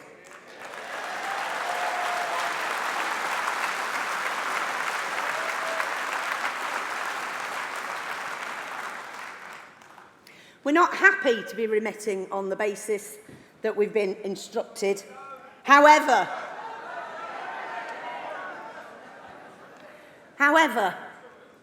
we are putting faith in people to ensure that further reforms come to party conference, which will make it easier for members to participate in key decisions.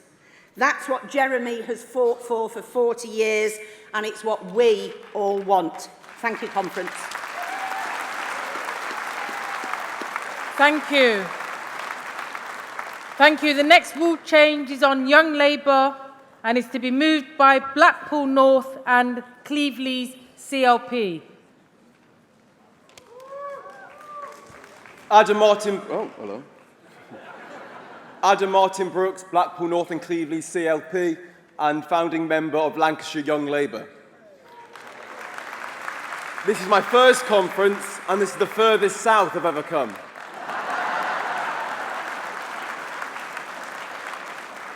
Young Labour is a vital part of our movement, representing every member under the age of 27.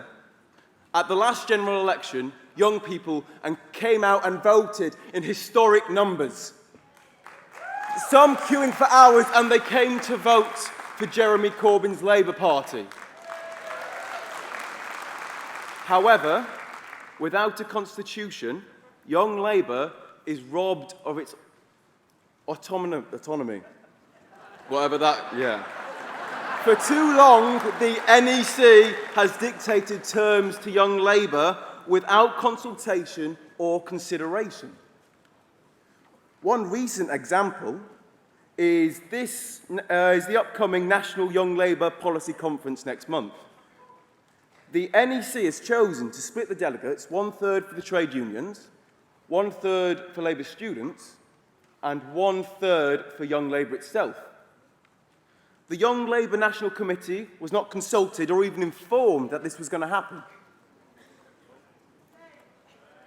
With this decision, the NEC has made Young Labour a minority at our own conference. With a constitution, Young Labour, we want, where are we? What's it called? Our comrades in Labour students work tremendously hard in universities all over the country to help engage voters and increase membership. But not every young person can afford university. Not every young person wants to go to university. It's not right. And we want to be able to represent the people properly who don't go there, who need more help. Because we don't have a single paid member of staff, while similar groups do. We want Young Labour to represent everyone, people sitting their GCSEs, the apprentices, the people who contribute so much to this lovely movement. We are not just the door knockers or the leaflet deliverers. We are your CLP officers, your councillors, your candidates. And we are tomorrow's Barbara Castles, Angela Rayners, John Prescott and Dennis Skinners.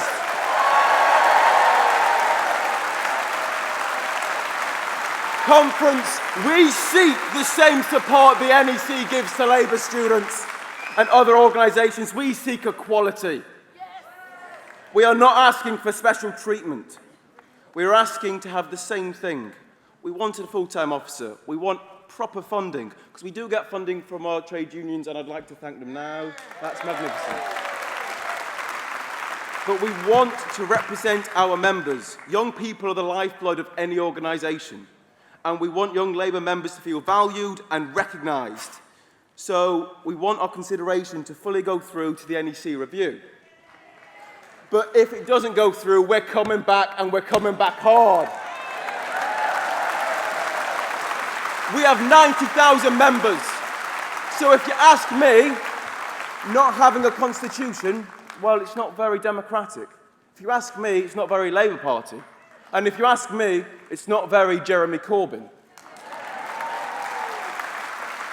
I would like to thank you for your support, and I hope you will join with me in fighting for young Labour. I remit our rule change. Thank you.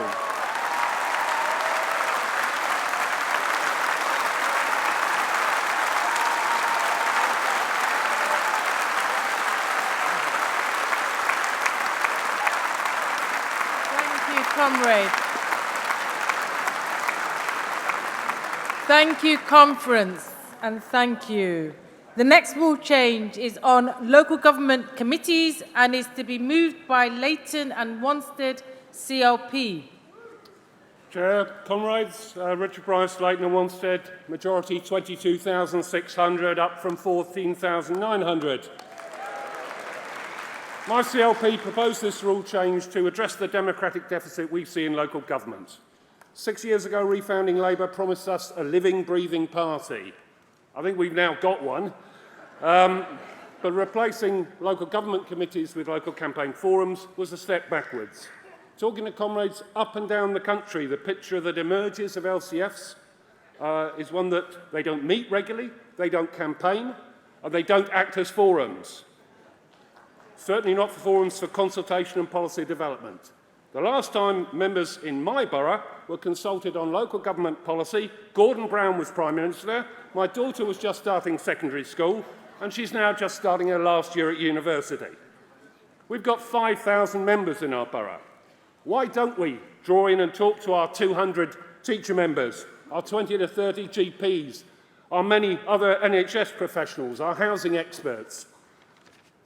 The one thing LCFs do is oversee councillor selections.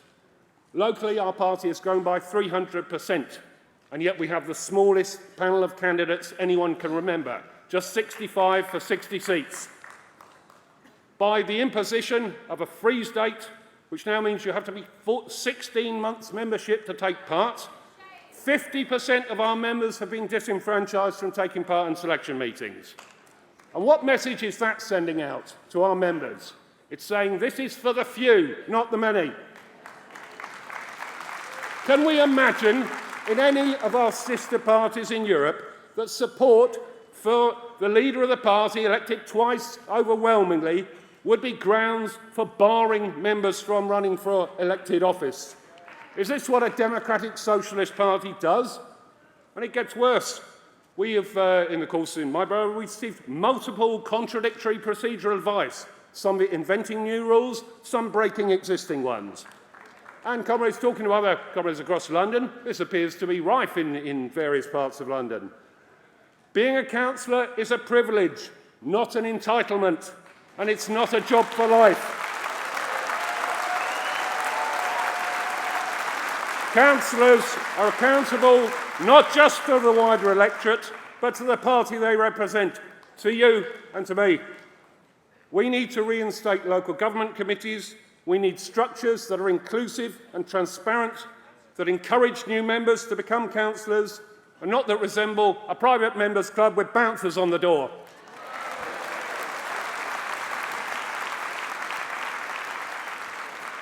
or a Heath Robinson machine that you wind it up and it elects itself. So, conference, very reluctantly, from our pretty incandescent membership, we are going to remit. But rest assured, comrades, this rule change is on the order paper for next year. We want to seek a commitment that our concerns, and those of many other CLPs on this issue, will be taken on board by the review of the democracy. And as the excellent young comrade who spoke before me said, if they're not, then we'll be back next year. Thank you. Thank you. Thank you. Thank you, conference. The next rule change is accountability of Labour groups, and is to be moved by Leicester South CLP. Comrades, I've come here from Leicester South, and this is a rule change regarding what we consider to be the democratic deficit in local government. We've heard a great deal here about how we want to have a Labour government led by Jeremy Corbyn. But we have an issue where we already have Labour mayoralties, I don't know if that's the right word, but where we have Labour administrations. And we have to have a process where we can actually talk and debate with our council leaders. So this is an attempt, after many years of discussion, by my party to try to ensure that there is some accountability and discussion among the Labour leadership in our towns and cities. Because, comrades, it is our Labour members who have been running Labour authorities that are actually implementing and managing the Tory cuts. And we have got to have a process whereby we can discuss with our leaders, our local leaders. And this is what this rule change is all about. Now, we have discussed this over many years. As you know, it takes a number of years to get something into for consideration for a rule change. And we discussed the request that we should remit this.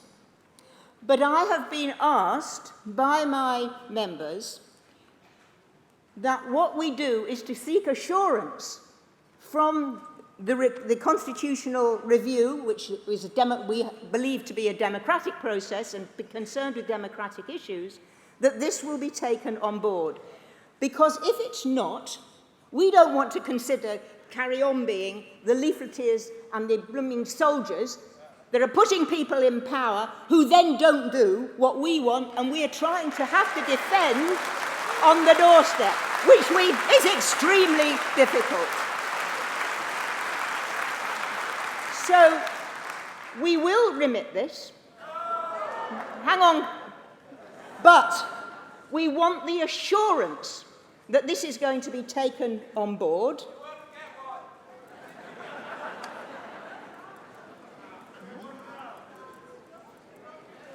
I have been told by my constituency party that we are asking for the assurance that this will be taken on board. Because if you don't give it to us, then I think they've told me you've got to make a judgment and you'll maybe have to put it to the vote. But we don't want it kicked into the long grass, comrades. And we know that's what's going to happen if it doesn't pass. Give us the assurance.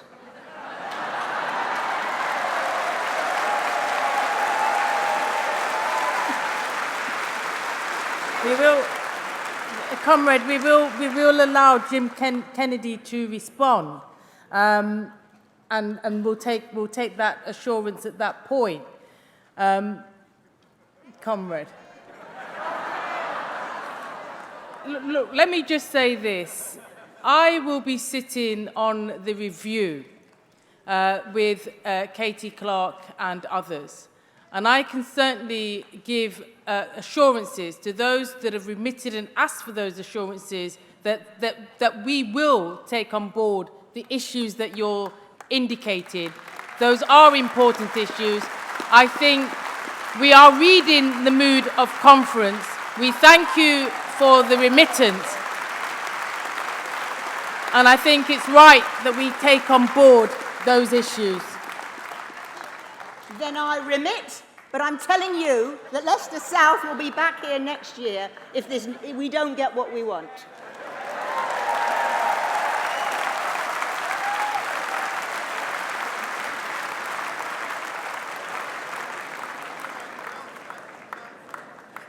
They won't ask me to do this again. The result of card vote 14 is as follows. For 63.19%, against 36.81%, and therefore the CAC report is carried.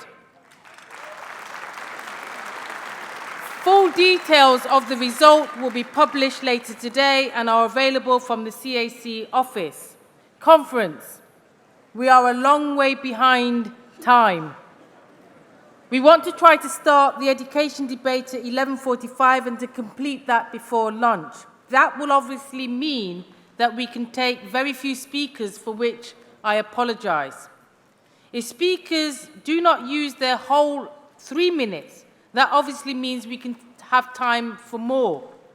The contemporary composites on NHS and social care and the emergency motion will now be moved this afternoon, as will assaults on emergency service workers. So, can I thank you for your patience. We will now take speakers on the rule change.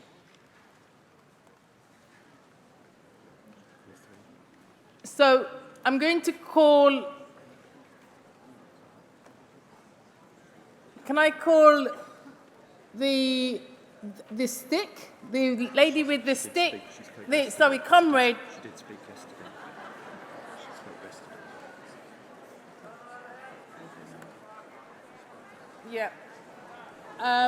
Can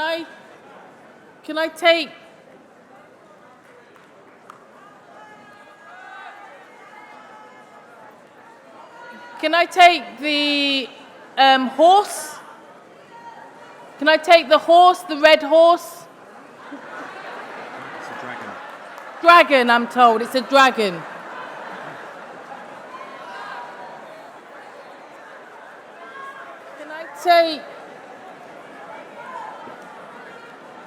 Can I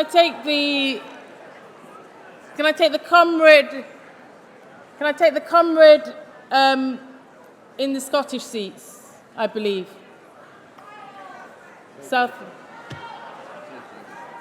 Southwest.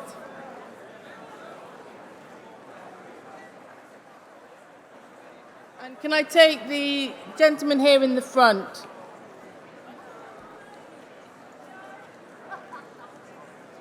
And can I take those for now, and let's see after that.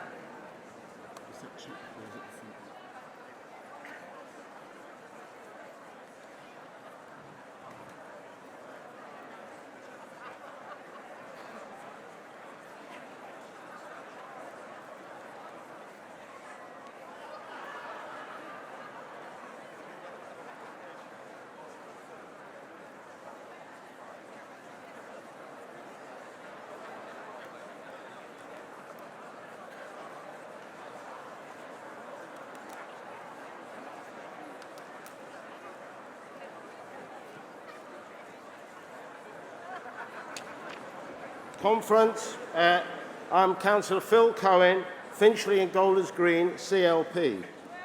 I want to add our voice in Finchley and Golders Green to welcome and support the NEC rule on conduct prejudicial to the party. Finchley, Golders Green and the two other Barnard CLPs, Chipping, Barnard and Hendon, all put forward rule changes last year, making it clear that expulsion from Labour Party membership should be the last resort sanction for those found to be guilty of racism, anti-Semitism or Islamophobia. We are delighted that the NEC and Jeremy Corbyn are unanimously supporting our call for action in this amendment. We want to send a clear message to our own Jewish community in Finchley and Golders Green, which is the largest in the UK and is 22% of the population. Based on hundreds of doorstep conversations, we know that too many Labour voters in Barnard turned away from us because they didn't think the party was dealing with allegations of anti-Semitism effectively. It's harder for us to build high levels of support among the Jewish community for our manifesto policies unless we demonstrate we respect their views. We want their support for the two-state solution in the Middle East that we all believe in. Many in the Jewish community in Barnard, I would say the majority, do not agree with illegal occupations in Israel, the actions of the right-wing Netanyahu government, but are held back from supporting Labour because of the perceived inability to deal with anti-Semitism. Conference, with this rule change, they would no longer have that excuse. On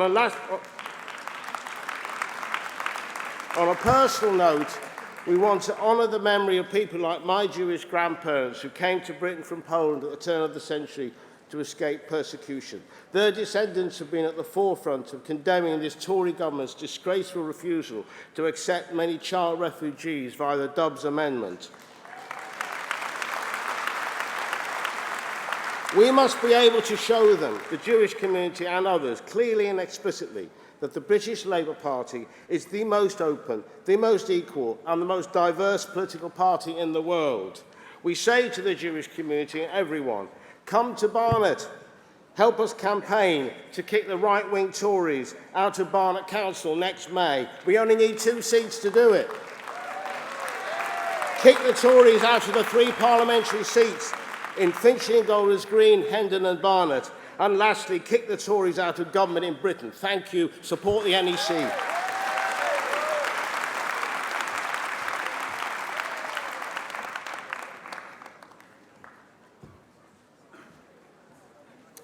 Thank you, Chair. James Cleverley, Wrexham CLP. First of all, I'd like to clear one thing up. This is a dragon, not a red horse. Conference. Just a few months ago, I stood in a cold sports hall in Wrexham at 2 a.m. and I celebrated as our brilliant MP, Ian Lucas, increased his majority for Labour from 1,831 to 1,832.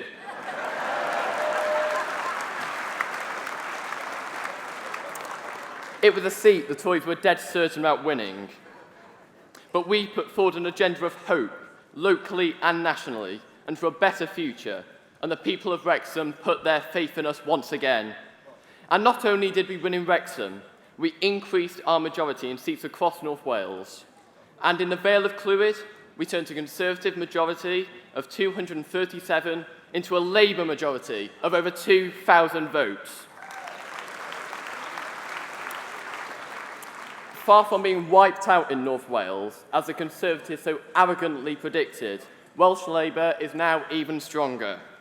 And Conference, that is why it is absolutely vital that our MPs have a proper say on how our party is run. They represent the 13 million people who voted Labour in the last election, and those who we were unable to convince to vote for us. In order to win the next general election, it is imperative that we listen to those who see day in, day out the damage that this Tory government is inflicting on our communities. That is why, Conference, reducing the PLP nominations threshold for leadership ballots to 10% is a step in the wrong direction.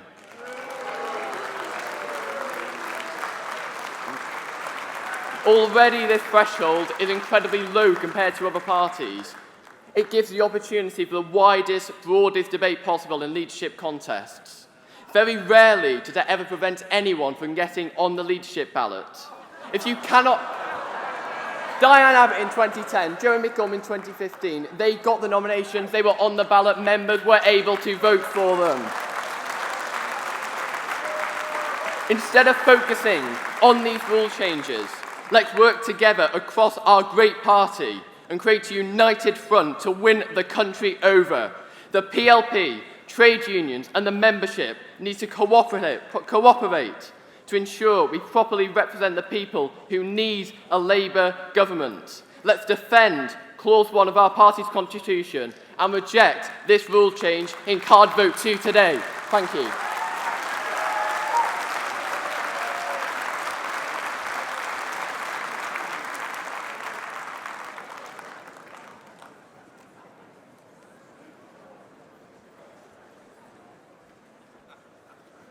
Hello.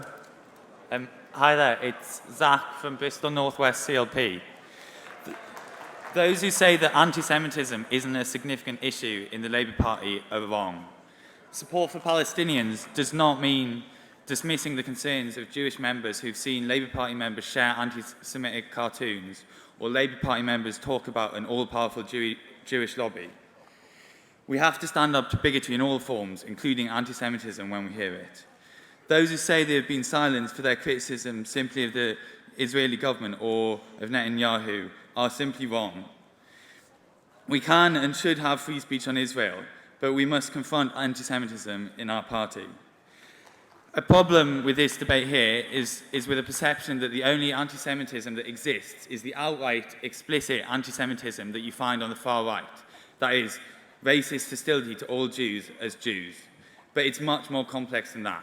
There are ideas on the left and in the Labour Party that have an anti-Semitic history, an anti-Semitic political conclusions, and an anti-Semitic logic. I say this as a proud member of the Labour Party and as very much on the left of the Labour Party, and as a supporter of Palestinian solidarity activism, as all socialists should support. One classical right-wing anti-Semitic trope is that of all-powerful Jews secretly manipulating society. Talk on the left of an all-powerful Jewish lobby is unfortunately very common. Furthermore, on the left, anti-Semitism is the only form of bigotry where a common response to it is not to oppose it, but to question the motives of the complainant. There are many other examples of types of anti-Semitism that I haven't got time to go into on the left. Of course, there are occasionally weaponizations of the accusation of anti-Semitism, as there are with all forms of bigotry. This is why we must have due process when complaints are made, but we must also take these complaints very seriously. Whilst this motion actually brings a step forward in some ways from the common lack of due process, and I say this as a proud supporter of the Stop the Labour Purge campaign, which has been purging socialists from the Labour Party, it does not go far enough. For this reason, I'd call on delegates to abstain from this motion, and I'd call on the Chair to have a count for abstentions for this motion. Thank you very much. Thank you.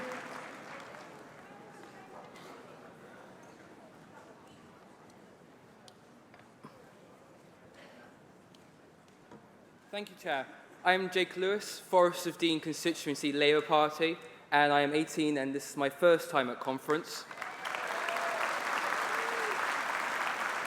And this follows on after running for County Council in our May local elections as well.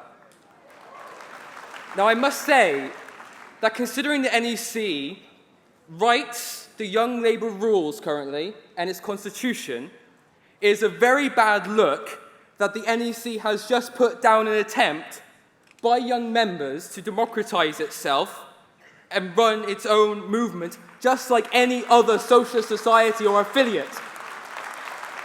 The idea that the NEC can just rule down upon Young Labour is completely wrong. And the idea that a review is needed into the idea that Young Labour should be allowed to write its own constitution is ridiculous. And while I completely understand Blackpool CLP's decision to remit, I will say it shows an awful amount of faith, and I hope that this review will act upon that faith appropriately. Because if this review does not cover the actual rights that a socialist society should have, I do not see any reason that Young Labour can claim that Young Labour can be independent or autonomous, or is even being allowed to be autonomous. Please act well on this and do better than minimal. Do better than what we're expecting. Because right now, the idea, again, we don't even write our own constitution. Thank you. I've got one more speaker, but I'm under enormous pressure here. I did call a speaker who's been asked to step aside because you spoke yesterday, but I am under enormous pressure. But I do think that it's only fair that having called you, I do think we need to hear from you. I'm pretty sure that I won't be asked to chair again, but please go ahead and come forward and take your seat to speak. Okay, thank you, conference, for allowing me to speak. I'm so sorry. I know we're short of time, but I had to say something about the conduct prejudicial to the party. Yesterday, a Jewish woman spoke in defense of Palestinian people. She called for the end to the blockade of Gaza and for justice for Palestinians. She was not able to speak today, but we have to stand with the Palestinian people. We must be able to talk about boycott, divestment, and sanctions within our parties. We have talked about injustice, we've talked about anti-racism, we've talked about being international, and we've talked about the many, not the few. Well, the Palestinians are the many, and we have to stand with them. We can't scab on Palestinian people. And also, we can't be a party that has groups that support an apartheid state, wherever that apartheid state is. My very last point is that this document says that there's been consultation, but BAME members have not been consulted about it. Have people with disabilities been consulted? Have LGBT members been consulted? You can't do anti-racism behind the scenes in the back rooms. It has to be done out front. We are building a new party. So let's do it from the grassroots with all of us together. Thank you.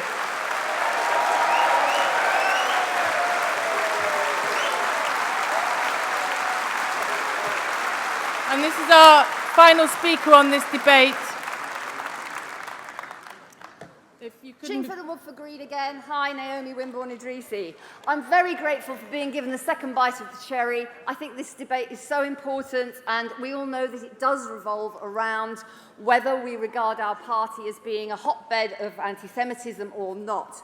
So, look, first of all, I totally agree with the addition of references to bigotry, racism, homophobia, etc., in the rule. I'm not opposing what the NEC has done. In fact, I very much appreciate the agonising hard work that NEC members have gone through to try and arrive at a good wording.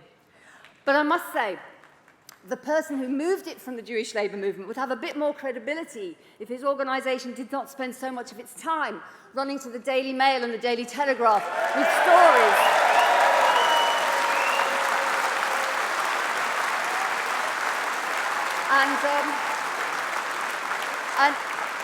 And I have to say that, given that they received an award yesterday from the under the heading of the Del Singh Foundation, I suggest you all have a look at the Twitter account of the sister of Del Singh, who runs the foundation, at Dishi K. Umfleet, and see what she has to say about it. Okay, I want to look at the rule itself. If you looked at your delegates' report that was printed and given to us when we first arrived, there was a wording there for this very item of the rule book. We've now got a different wording, and that results from the consultation, so-called, that the Hastings and Rye delegate, my friend Leah, was so furious about, quite rightly. What's the difference? Well, the difference is that the word motivation has gone. Instead of motivation, and I forgot to bring my glasses to the platform, it says, instead of saying an incident which in their view was motivated by hostility or prejudice, it now says an incident which in their view might reasonably be seen to demonstrate hostility or prejudice. Do you get the difference? You get the difference. I thought you probably would. Right. There's reference in this document to codes of conduct. Now, of course, we must have codes of conduct, but it's absolutely vital, as the Hastings and Rye delegate said, that alternative Jewish voices, and actually I don't think we are the alternative. I think we are very much the mainstream. Jewish Voice for Labour.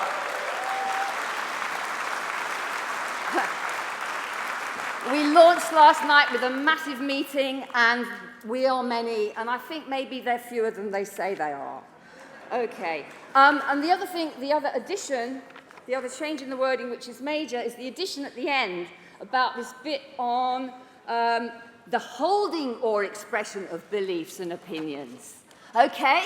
So obviously, if you express hateful opinions, you've got to be disciplined or at least educated. But holding them, that's thought crime, comrades. We can't be having with it. So be careful, NEC. That's all I'd say. Thank you. Thank you, comrade. Conference. Jim Kennedy will now reply to the debate.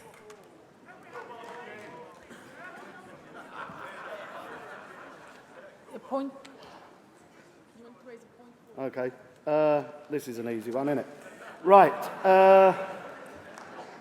the rules used to be the most mundane of conference item agendas.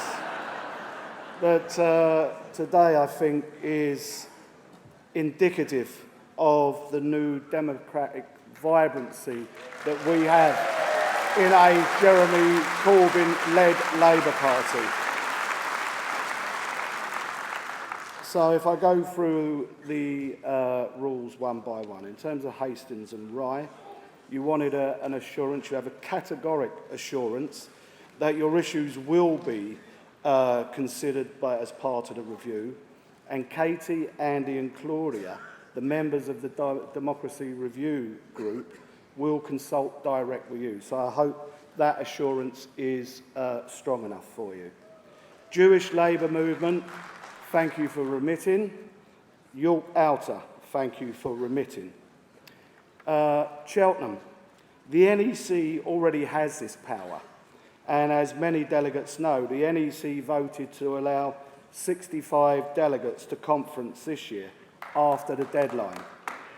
But we will look at this in the Democracy Review, but I would ask conference to oppose. Brighton Pavilion, again, we acknowledge exactly what you're saying, but there is a lot of business at conference, and we have a democratic process of prioritising what will be debated. But we're going to consider this again in the Party Democracy Review, and I hope that you'll participate in that review, and on that basis, conference, I would ask you to oppose. Filton and Bradley Stoke, thank you for remitting. The rule change that you proposed would have produced a level of instability into the rule book and maybe some unintended consequences. Rule changes are checked with legal advisors and the NEC to consider their effect properly and correctly. But we will, as part of the Party Democracy Review, consult with you on this matter. Crewe and Nantwich, thanks for remitting. Blackpool, North and Cleveley. Young Labour is part of our Democracy Review, and we will be looking at the issues you've raised. And I'm sure, knowing many of your members, you won't be backwards at coming forwards to make sure that the Democracy Review hears your voice. So thank you for remitting. Leighton and Wanstead, thank you again for your points on local campaign forums. These issues are all covered by our review, and which members in Waltham Forest I'm sure will play a full part in. So thank you for remitting. Leicester South, democracy in our party is what Jeremy's review is all about. So I hope you'll take part in that review, and we'll take on board your comments in that review. And I give you, you wanted another assurance, an absolute assurance that the issues you raise will be reflected in the review. So thank you for remitting, and I hope on that basis, conference, you will follow the NEC guidance when we vote later on today. Thank you, Jim. Thank you. I've got one point of order. Sorry, no. I've got a point of order. Can you come this way? Sorry.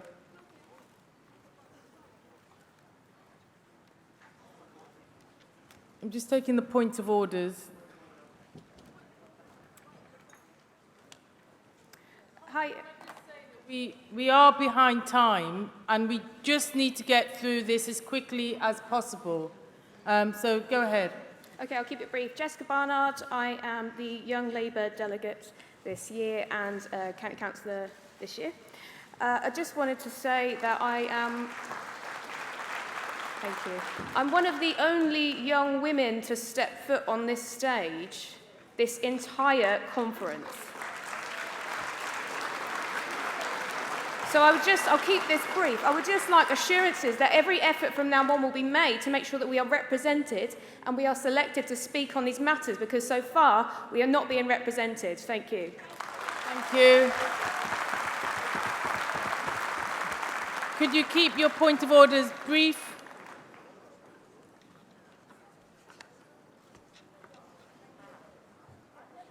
Hi, I'll be very brief. I'm Joanna Hughes from Cheltenham CLP. Three out of 4 delegates would like to remit the Cheltenham rule change. Can we do that now? Yes, yes, you can.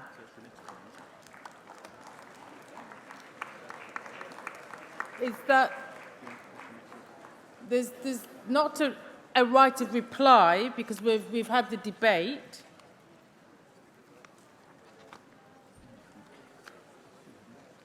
No, we've not. I'll just take points of orders, but I'm not taking right of replies. The votes will be taken at the end of the session.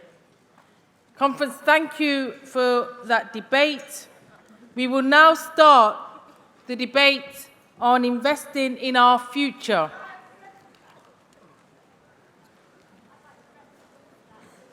You can do that later. Okay, in terms of the delegate that wants to reference back, we will do that later when we take speakers, if that's okay.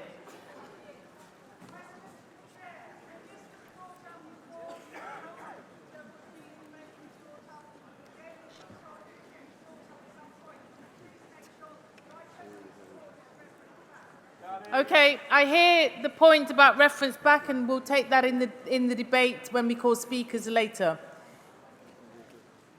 As part of this debate, we will be taking the Policy Commission annual report on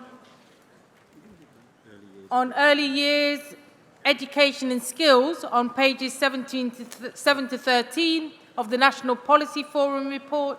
We will also be taking the emergency motion on Bombardier. Our first speaker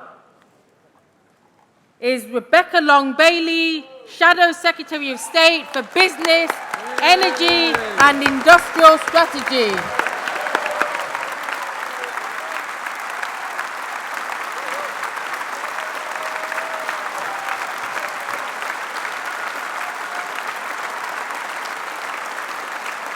Thank you. Thank you, Conference. Now, Conference, when I was little, my dad would tell me stories of his job in Salford unloading oil tankers. How we were known as the workshop of the world. Now, life was good for us back then. My dad's work was unskilled, but it paid well. My parents even managed to get a mortgage for their own little house. And from poverty-plagued childhoods, which made the film Angela's Ashes look like an advert for a luxury mini break, they were proud of their achievements. And that was true of so many working-class people across Britain.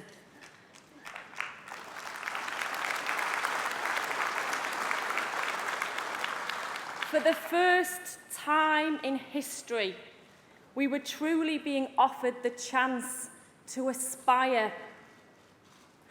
But under Thatcher, industries such as my father's were put into what is so callously called managed decline. It meant factories shutting their doors, firms moving abroad or simply closing down, lower wages for those who could still find work, and cuts to benefits for those who couldn't. We now have the most regionally imbalanced economy in Europe.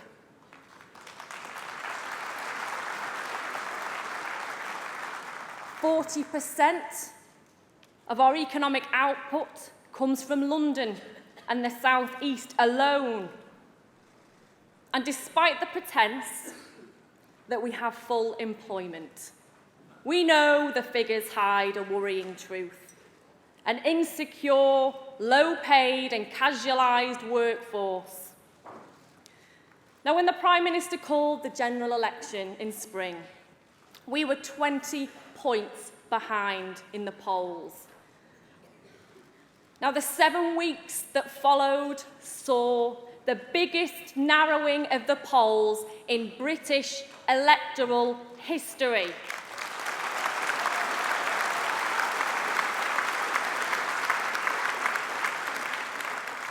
There were many things that contributed to that turnaround. The passion, integrity and strength of our leader, Jeremy Corbyn.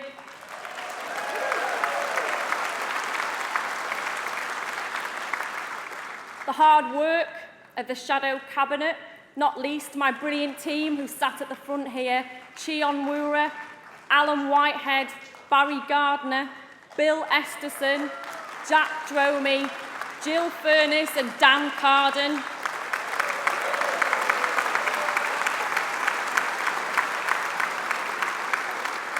And it was the hard work and dedication of every single person in this hall and in our Labour movement. But there were other key factors at play. A country fed up with the dogmas of political and economic neglect that for so many had meant such hardship, and a manifesto that showed them it didn't have to be this way.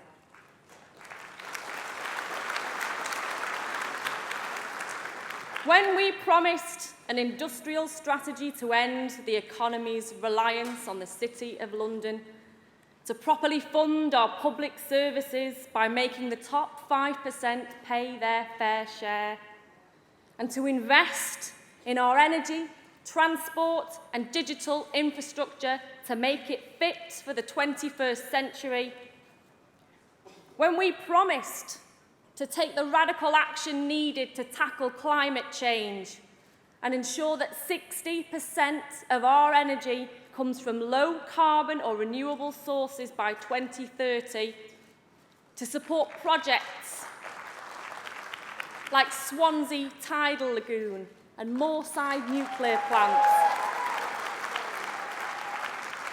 When we promised to introduce a £10 living wage and to level the playing field between small and big business, we offered a vision of hope. But not only that, we offered transformation.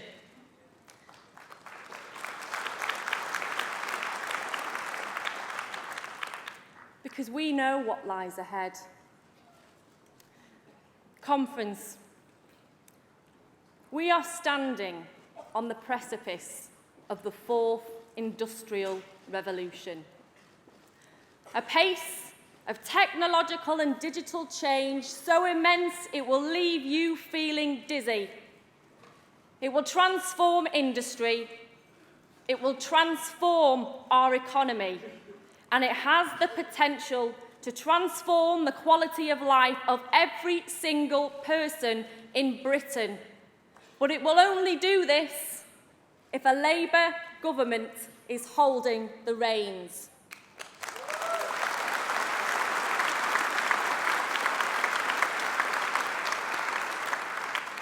Now, conference, I know it's really hard to believe, but I was 38 the other day. And I know it is hard to believe. And just 20 years ago, on my 18th birthday, you had to dial up to the internet. You checked your lottery numbers on teletext. My first mobile phone only received 10 text messages. And you taped things off the telly with a cassette, which, if like in our house, you were at the cutting edge of 1990s interior design, you kept them in those plastic boxes designed to look like books.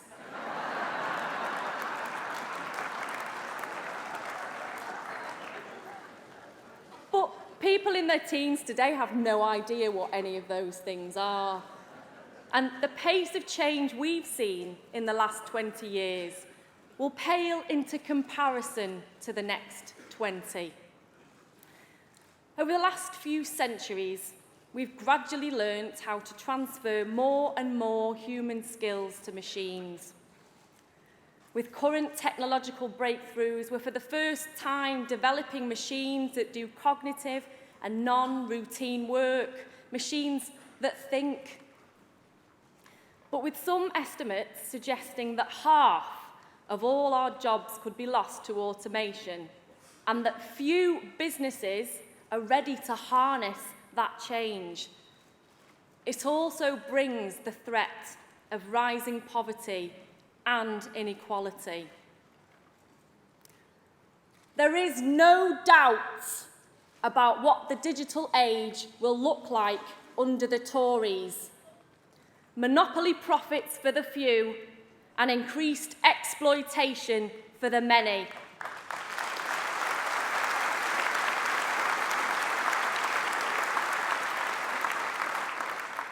It's only Labour who will ensure that workers and businesses are equipped to enjoy the prosperity this changing economy can bring.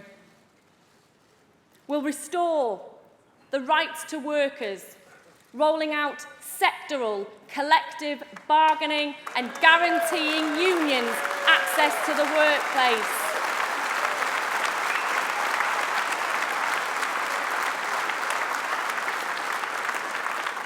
We'll ensure that technology is not just an excuse for disgraced old employment practices, because there is nothing cutting edge about hire and fire casual contracts.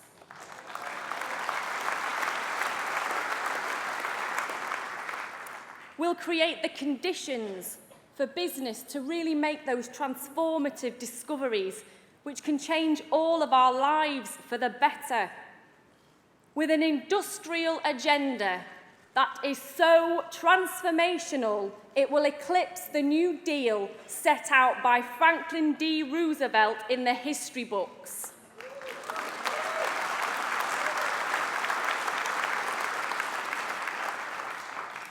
We'll bring investment in research and development in line with other major economies and create national missions to deal with the big issues of our time. And our National Education Service will allow every single person in this country to obtain the skills they need to thrive in a modern economy and ensure real diversity in the workplace.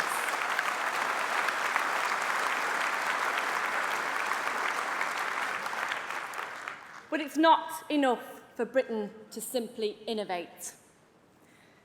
We'll put Britain at the forefront of industrial manufacturing so that the ideas conceived in Britain are manufactured and delivered here in Britain.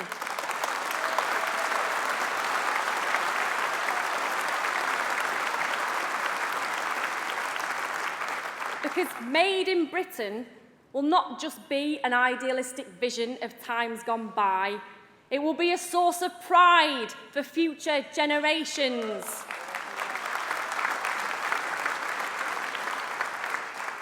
And finally, we'll ensure that workers themselves can have a stake in our industrial journey alongside business. Now imagine If the technology which allows us to hail a taxi or order a takeaway via an app was shared by those who rely on it for work, they'd have the power to agree their own terms and conditions, rates of pay, with the profits shared among them or reinvested for the future.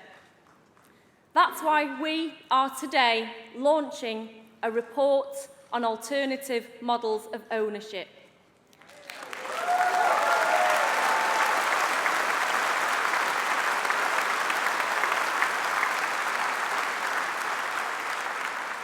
To start asking fundamental questions about how we achieve real diversity of business in the digital age, and how to ensure that its enormous potential benefits serve the many, not the few.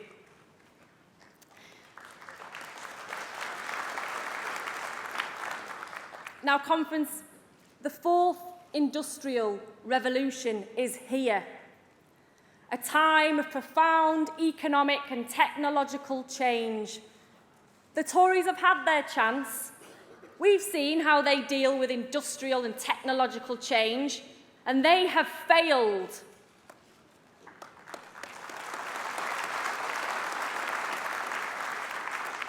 We either seize the possibilities it can bring us.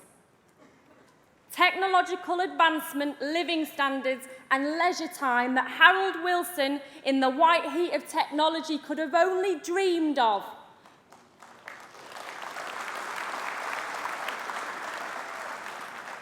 Or we let the Tories consign our heritage as a once proud industrial nation into the dustbin of history.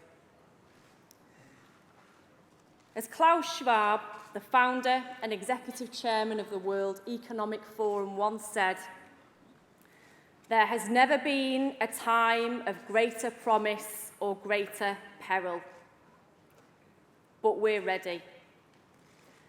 Together, we will harness the fruits of the extraordinary changes that are coming. A society with more potential than any before, but built for the many, not the few. Conference, this is our time now.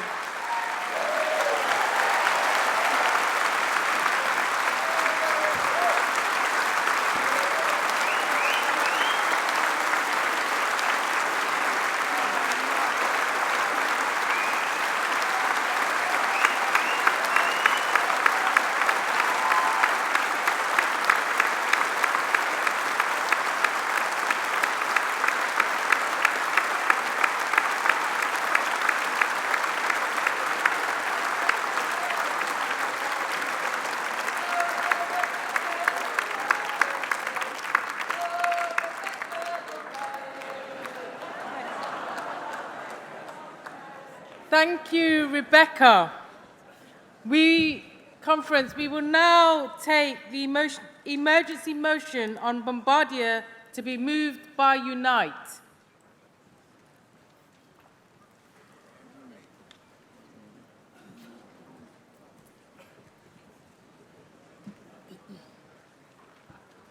Well, thank you very much, Chair. My name is Tony Burke, Assistant General Secretary of Unite, moving the emergency motion on Bombardier and a major attack on that company by the US corporation Boeing.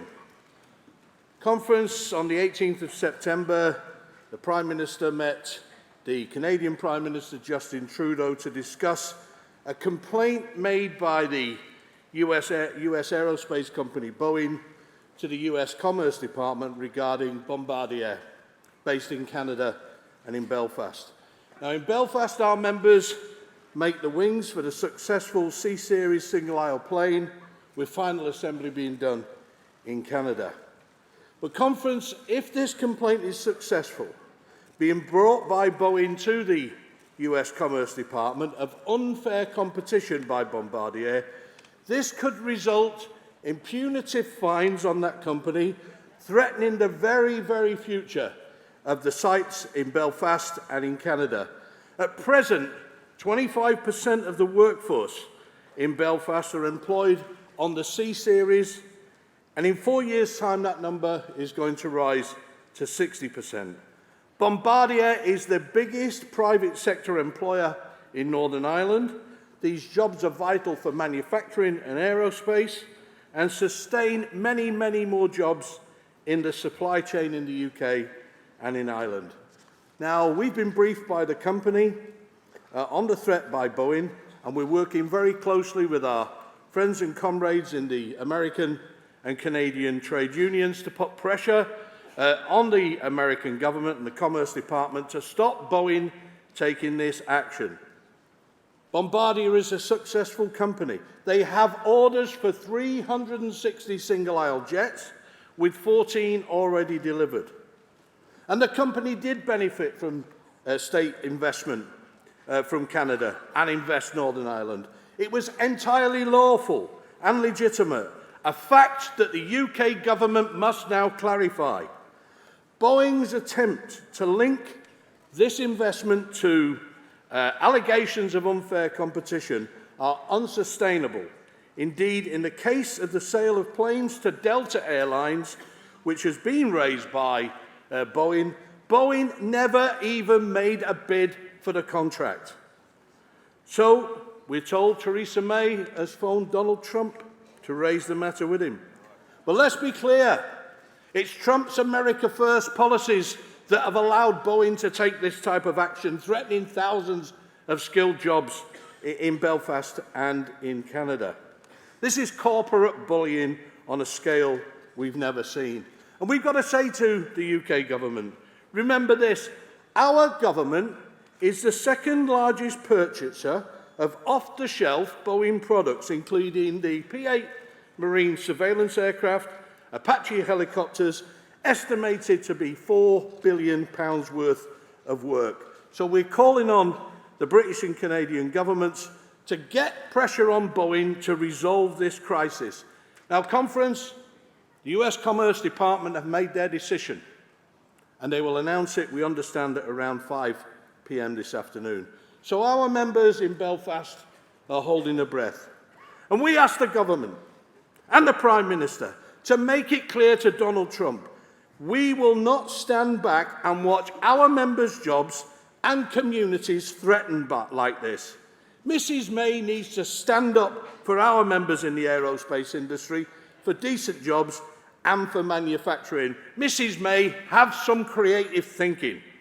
Conference, we welcome Labour's recognition of the importance of an active industrial strategy that Becky's just outlined, and we know that if Labour was in power, you'd be there arguing for our members in Belfast and also working closely with the Canadian government to bring this to an end.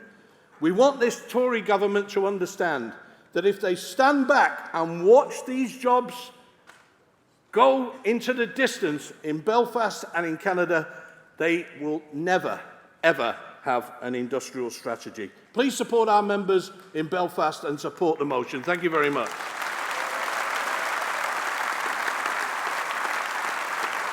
Thank you. Thank you. Is that formally seconded?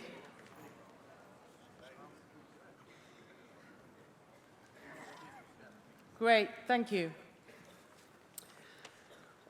Neil Derrick, GMB, seconding the motion. Comrades, brothers and sisters, the chaos that is the Tory approach to Brexit has left our manufacturing sector in limbo. And if you're working in a business in Northern Ireland, the uncertainty is compounded tenfold because of the cross-border issue. But our members working at Bombardier and Belfast face a triple whammy with this attack by Boeing. A move by Boeing which, in seeking to apply punitive tariffs from Trump's administration, could push the business to the brink. Boeing are pushing for up to 160% tariff imposition. That's an additional £15 million added to the cost of each C-Series plane sold to Delta Airlines in the US. If they succeed, the consequences would be dire. Bombardier is Northern Ireland's biggest manufacturing employer, one where we've already seen in the past year over 1,000 job cuts. And in this month, earlier this month, we saw a further 95 job losses. The C-Series order provided some real hope of job security to our members there. And of course, it isn't just the 4,500 people directly employed by Bombardier that are at risk. If it falls, then the domino effect could wipe out another 9,500 jobs in the supply chain. That's 14,000 good, skilled, well-paid, unionised jobs in jeopardy. It would be a hammer blow to the Northern Ireland's economy. Comrades, Theresa May went running to Northern Ireland and to the DUP when her job security was threatened.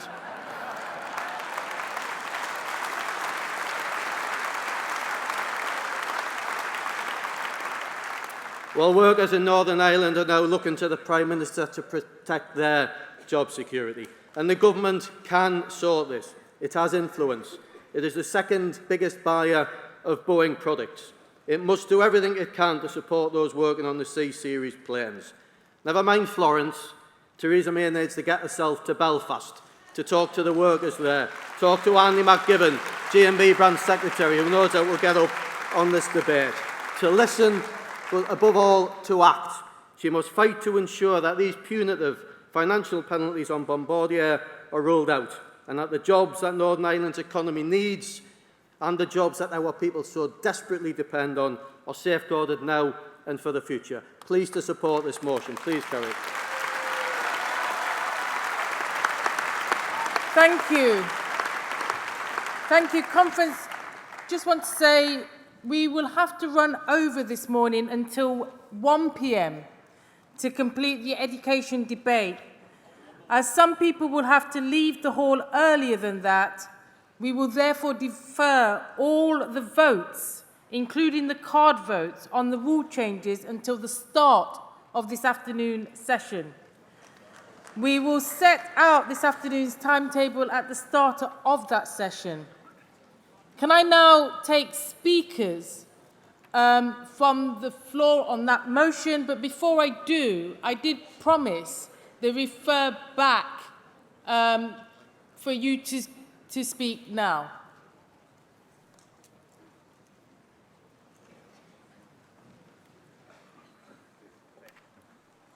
Thank you. Melanie Griffiths from Combe Valley CLP. I know this will be a bit disjointed now because this is a reference back on the education part of the National Policy Forum. I'd like to refer back page 10 on schools. And the reason for this is there's no mention there of how the Labour Party intends to bring schools back into local democratic control.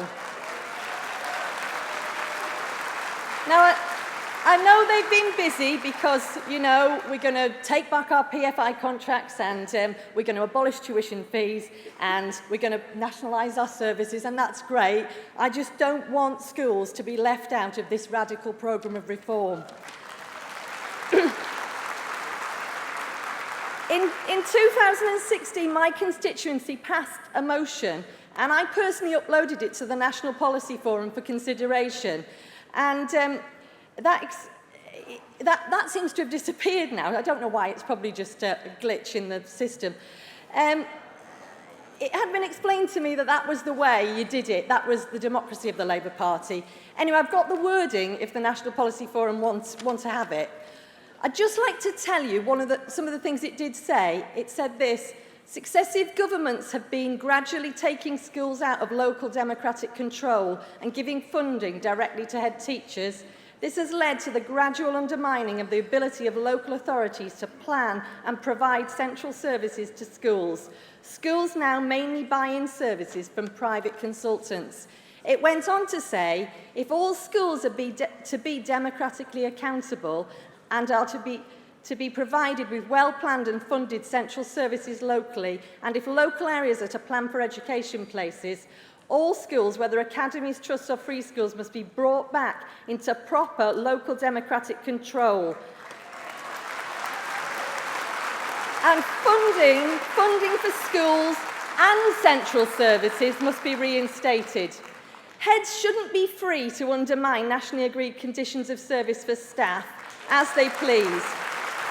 And parents and teachers should have recourse when things go wrong. Schools are they're just a little ship sailing on their own now. There's no way teachers or parents can actually complain about anything. Academies are a failed experiment. Wakefield City Academy Trust, who just abandoned 21 schools that they were responsible for, show this. Now, if we are to have a truly national education service, we need to bring schools back into democratic controls. Parents want this, teachers want it, other workers in education want it.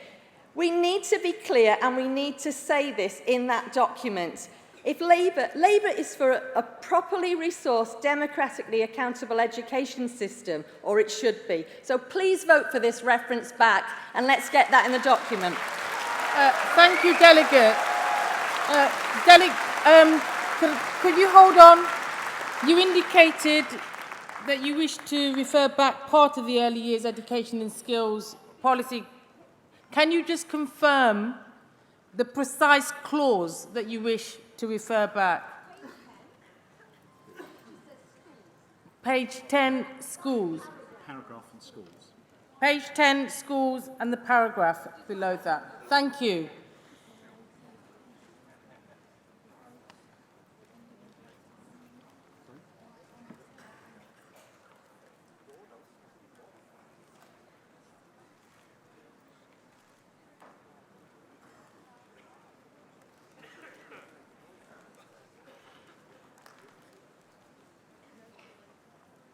Okay. So thank you. We will now take speakers. Can I just ask Andy Fox if she can hold the chair for me? Thank you.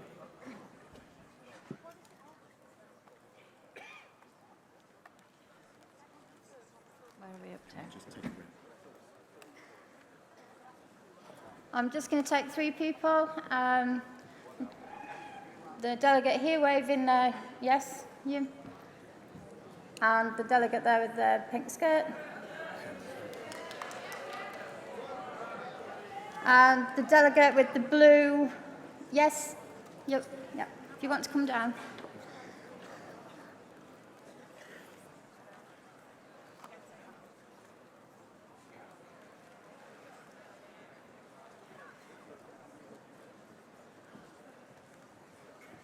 Conference, hold back at Unite.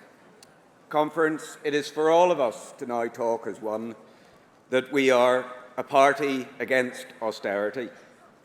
Conference, if you're a refuse collector in Birmingham, austerity is alive and well.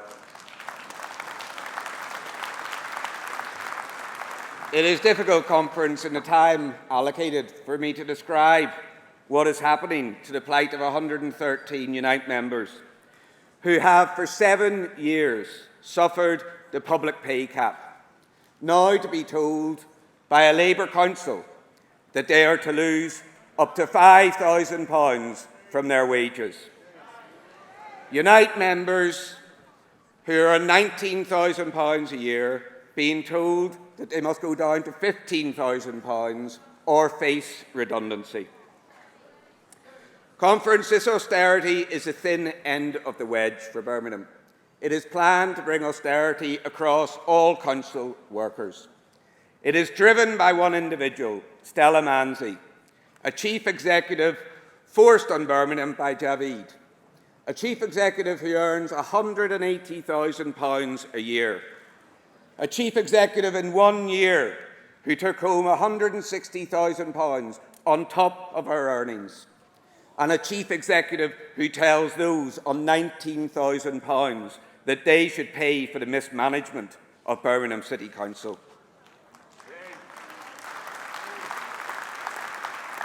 Conference, this austerity is being carried out in the name of Labour. And Labour must be much more than just a name. We are not simply a brand. It is not good enough for Labour councillors to hide behind talk of Tory budgets. It is not good enough for them to hide behind the likes of Stella Manzi. It is not good enough for them to talk of hard decisions. That language has no place in a socialist party. Conference, my members deserve better. We must stand on the side of the most vulnerable in society. My members have shown the strength to stand up to Stella Manzi. They have twice voted overwhelmingly for industrial action. My union has successfully injuncted Birmingham City Council to stop redundancies taking effect on the 1st of October.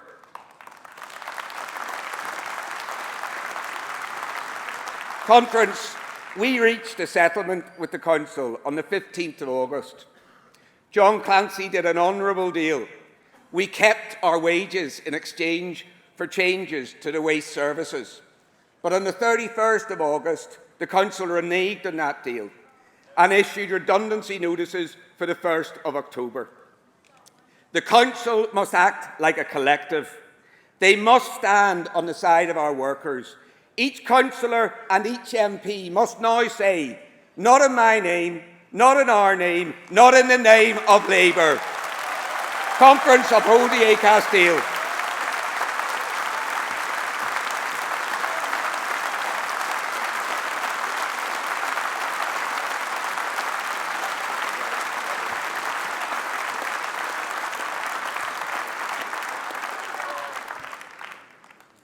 Hello, everybody. My name's Zena Brabazon. I'm from Tottenham CLP. I want to talk to you about what I consider to be a rather niche subject, of which I am personal self-confessed anorak, which is early years and under fives education. Rebecca talked very eloquently about this country embarking on a fourth industrial revolution, as did John McDonnell. Well, if you look at any young child under 5 in a nursery, in your home, in your family, in a playgroup, what you will see is a scientist, an explorer, an autonomous learner, a problem solver, a person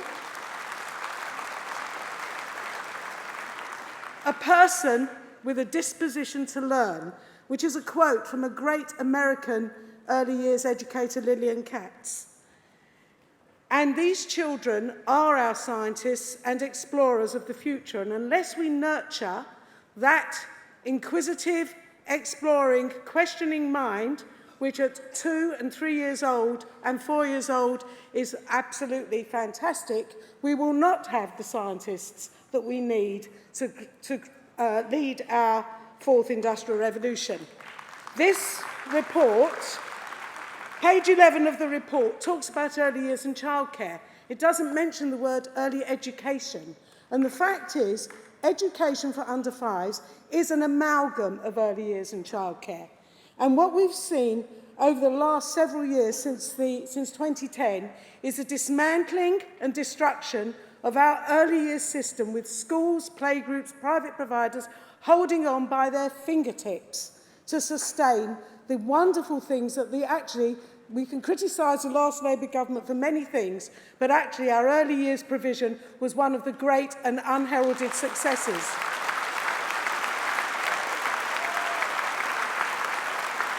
As a local, I'm a chair of a school governing body in Tottenham. I'm also a local councillor, but in my role as a governor, I spend a lot of time talking about early years, which actually is all the time is spent talking about the financial mess, the organisational mess, the hourly rates, what's the role of the HMRC in administering the 30 hours, registrations, eligibility, criteria and termly headcounts. It's very rare we ever talk about what that critical thing is, which is curriculum and the quality of teaching and learning. This government has dismantled everything that we put together. And I am delighted that we have in Angela someone who is such a strong advocate, not just for Sure Start, but also for nursery education, for raising standards, for supporting teachers, and I hope for having a sensible, universal funding which does not rely on headcounts and effectively the invisible paperless vouchers. Thank you very much. I'm going to call 3 more speakers. Can you indicate you want to speak? Yep. Yeah. The delegate right at the back with the... Yes. Yes, Hugh. Yeah. And the delegate here holding the red poster. Thank you. I've got 3 speakers. Conference, I'm the youth delegate from Exeter CLP and I'm one of the youngest Labour councillors in the country.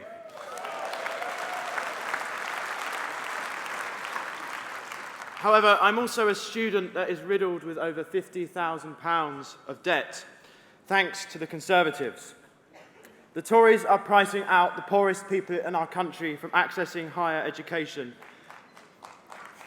Tuition fees have trebled and maintenance grants have been scrapped, which means the poorest in our country cannot face the prospect of going to university. They've allowed universities to even increase tuition fees mid-term, so I got a letter from my Vice-Chancellor last year saying, although you signed up for a course that's worth £9,000, sorry about that, in your 3rd year you're going to have to pay an extra £250 for the course. We have no choice but to accept this, and it's an absolute disgrace.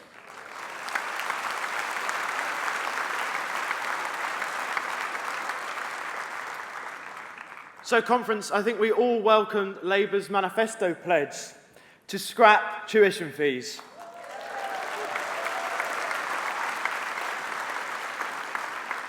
This will allow thousands of people that before would never have thought of the prospect of university to actually go. It opens so many doors and it will unlock so much talent in the country that the Tories are desperate to restrict.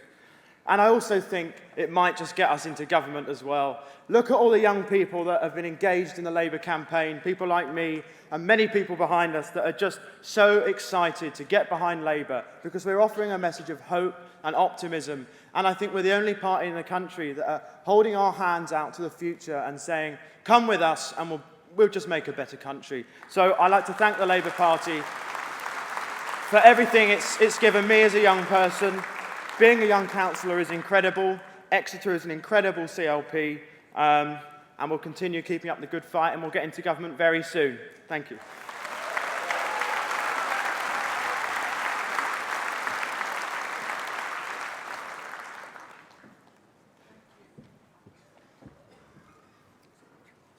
Conference, Alan Davies, Labour's Education Minister in Wales. And let me say, I'm looking forward to working alongside Labour's education ministers in the UK as well as working with our shadow ministers at the moment.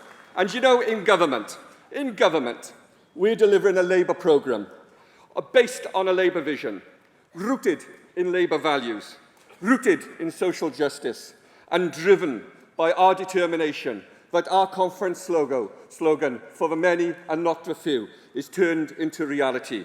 And that is what's driving us as a government in Wales. Record exam results, increased funding for schools and school standards. We're delivering 12 million free breakfasts for children in Wales. And conference, the biggest school building programme in our history. And in Wales, there is no PFI and no privatisation. We are delivering.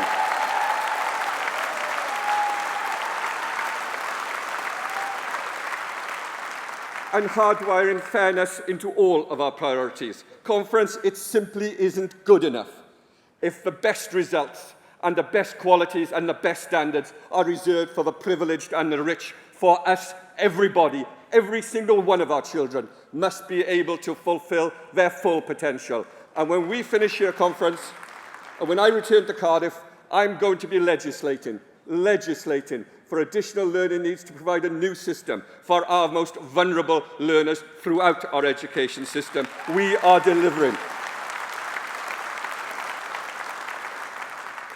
We're also delivering lunch clubs in school holidays. We know we know some of our poorest children go hungry. Here in the 21st century, in the United Kingdom, children hungry because they haven't got the resources and the funds for food. We are providing lunch clubs to ensure that our children are not left behind. And how are we doing it? We're working with people. We're not shouting at people from afar. We're working with teachers, working with the trade unions, working with the whole education community, so that for us, our schools are a part of a community. Education is a part of our history, our culture. Every miners' welfare hall I know has a library in it. It's part of who we are. And we're investing in early years. In my own constituency alone, we've had 2 new Flying Start centres opened in the last year, investing in our youngest people, investing in our youngest children. And we're introducing a maintenance grant for students who want to go on to higher education, because we know that it's people who can't afford to keep themselves in college that are locked out of our education system. And do you know, when they get into work, when they get into jobs, we're creating 100,000 new apprenticeships in Wales over the next year. We have also repealed the government's Trades Union Act in Wales for all devolved services. We are recognising the role of trade unions. The Trades Union Wales Act received royal assent 2 weeks ago. There's no Trades Union Scotland Act for our comrades in Scotland. Just remember the difference that Labour makes. And what we're going to be doing, and let me say this, for the many and not the few, for us, is what drives us every day.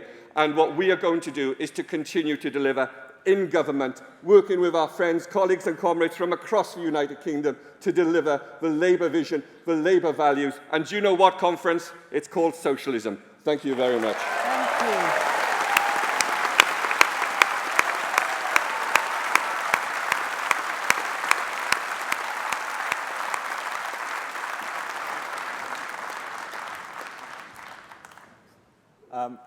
Thank you. I'm Johnny Roberts from Newbury CLP, and it's not my first time at conference, but it's the first time I've had the honour to be on this hallowed stage, so thank you. Friends, I speak here with a 19-year chip on my shoulder. I'm 30, and I'm talking about the 11 plus.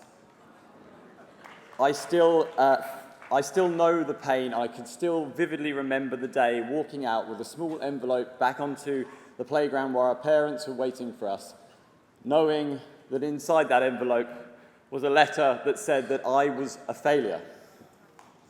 I am not a failure, and I'm here today to finally put that right.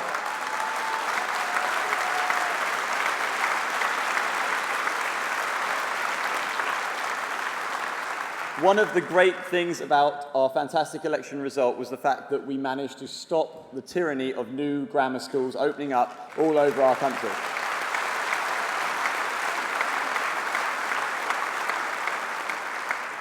How can the Tories try and engage on the great things that Rebecca was talking about, the fourth industrial revolution, by going so far backwards and saying that only a small group of our pupils are worth anything and the rest can go and get jobs in the fields? How can, if you really want to talk about child mental health, and every politician talks about child mental health, I know when Labour politicians speak about child mental health, it means something. It can't mean something coming from the Tories when they wanted to impose a test taken at the age of 10 that divides people between success and failure. That is not the way to improve child mental health.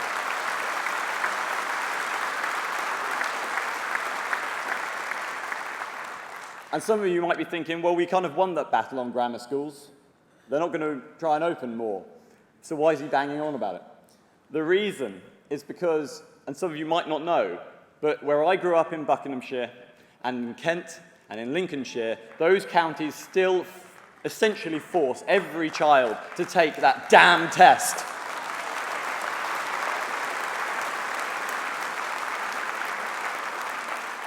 So friends, I am asking you, through lobbying your National Policy Forum delegates, through lobbying your Labour MPs and anyone who will listen, to let's change Labour's policy going forward to say that, yes, no more grammar schools, but let's end the 11 plus everywhere in England. Thank you. Thank you.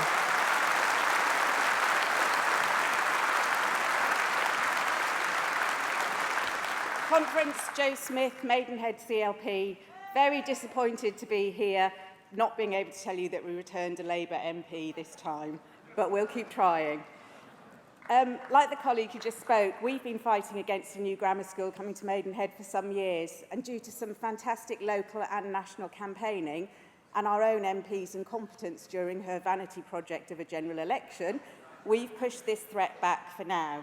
But if it does happen, it will be hugely significant where I live, because it will be the first new grammar school to be put into an existing comprehensive, non-selective authority. Most of our local authorities are comprehensive and non-selective, but as has already been said, it was a genuine shock to me a few years ago to discover that there are still 3 wholly selective local authorities who never converted to the comprehensive system. That means that in those areas, a child's secondary school place is determined by how they do in the 11+, a test that's so discredited that I wouldn't even be able to list all of its faults if you indulged me for an hour. So this plea is not just from my CLP, but it's also on behalf of the children in Buckinghamshire, Kent and Lincolnshire, whose voices sometimes don't get heard. We, the Labour Party, oppose Theresa May's proposals for new grammar schools. We know they don't aid social mobility. We know most children do worse in selective areas than they would do in comprehensive areas. And we know that they don't give all children a fair chance. We also know that selection in education entrenches both privilege and disadvantage.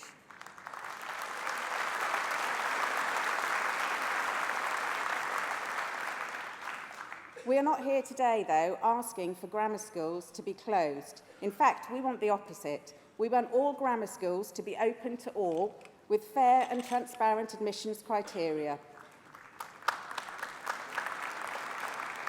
It's clear to me that the Labour Party in this hall is driven by its principles. We do the right thing, don't we? So we can't stand by and pretend that selection at age 10 is okay sometimes, but not others.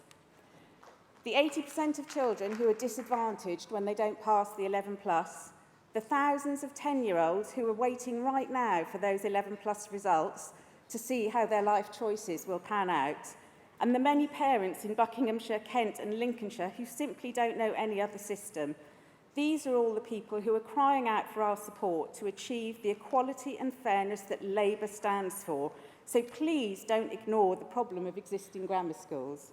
And Angela, I know you've teased us with an announcement that you're going to make. Please don't fudge it.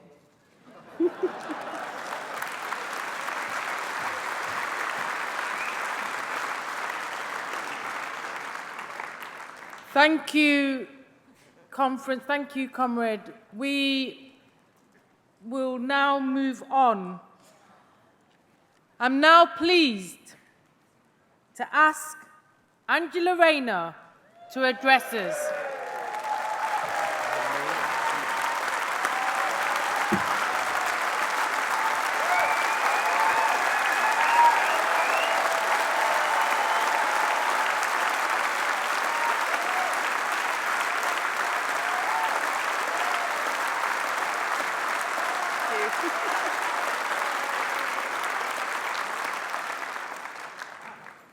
Conference, it's an absolute pleasure to be before you today, and I'm really proud that my shadow education team are all here with me and my staff who do such amazing work throughout the year with me.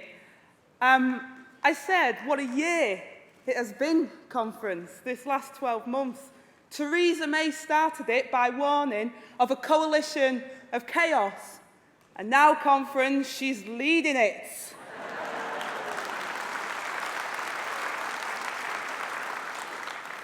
And her education ministers have spent the last few months ripping up their own manifesto page by page.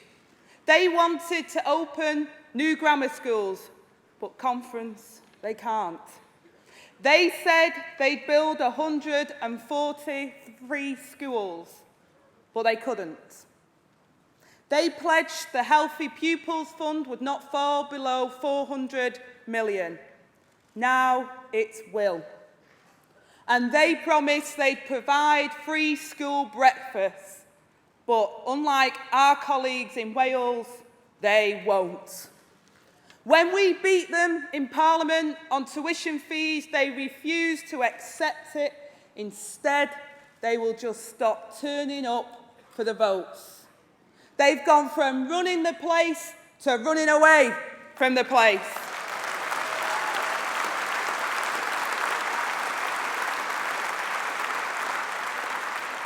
In fact, conference, I went through their manifesto line by line. There are more education policies that are being reviewed or abandoned than are actually being implemented.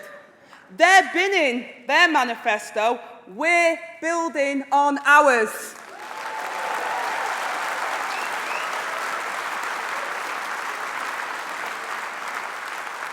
Conference, the next Labour government will create a national education service, a cradle-to-grave system supporting everyone throughout their lives.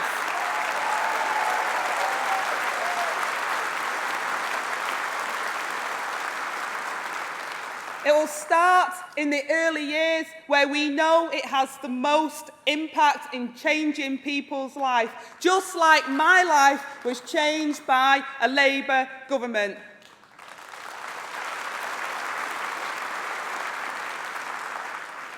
Conference, when I became pregnant at 16, it was easy to think that the direction of my life and that of my young son was already set.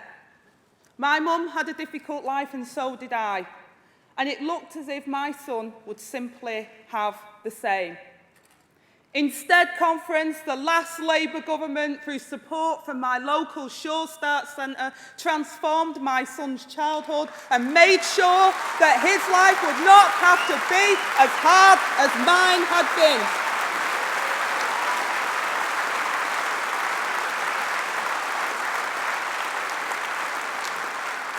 So, conference, when I say that politics change lives, I say it as someone whose own life has been changed.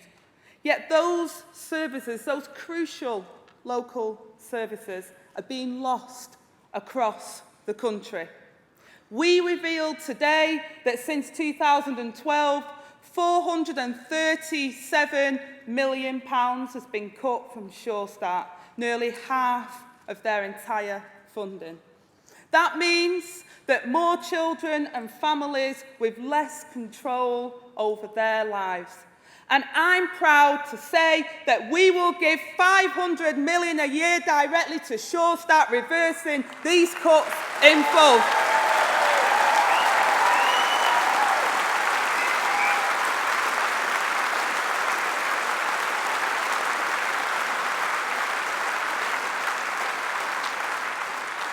Because, conference, to give every child a fair chance to succeed, we need to give them the best possible start in life. For too many, that simply isn't happening. The Tories, they promised free childcare to the children of working parents. They promised over 600,000 places, but they created less than a quarter of them.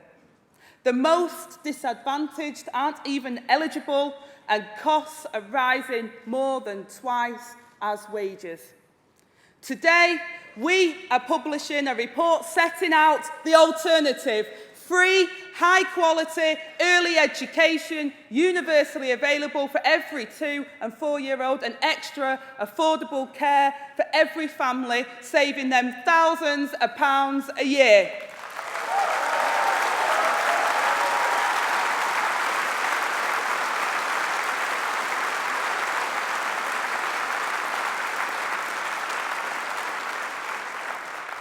So, conference, our children will be ready for school, and when the children arrive, they won't be let down for a lack of resources there either. The government's latest U-turn was on their so-called fairer funding formula 2 weeks ago. Thanks to our pressure and the great, fantastic campaign that was run by parents and teachers, they've abandoned the cash cuts to schools. But, conference,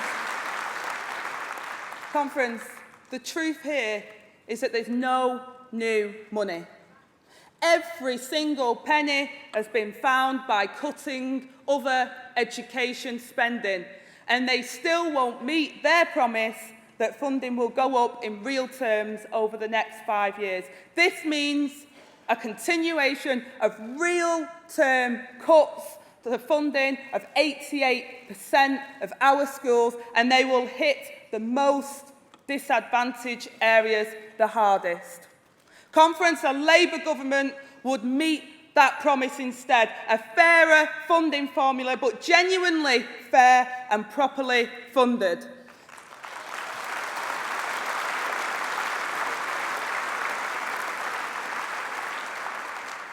And Conference, we will remember the most important resource that we have: people.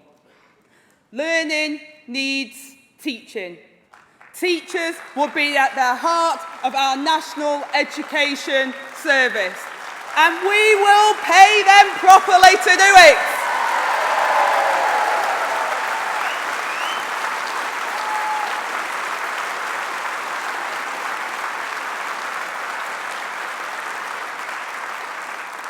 Conference, that is why I'm proud that the Labour Party have announced that we will bring an end to the public sector pay cap. But it's not just about our teachers, is it, Conference? It's about our teaching assistants and our support staff too.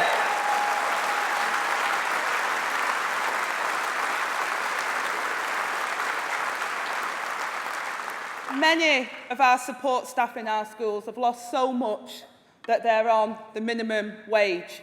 We will bring back national standards for them too. They look after our children and we should look after them.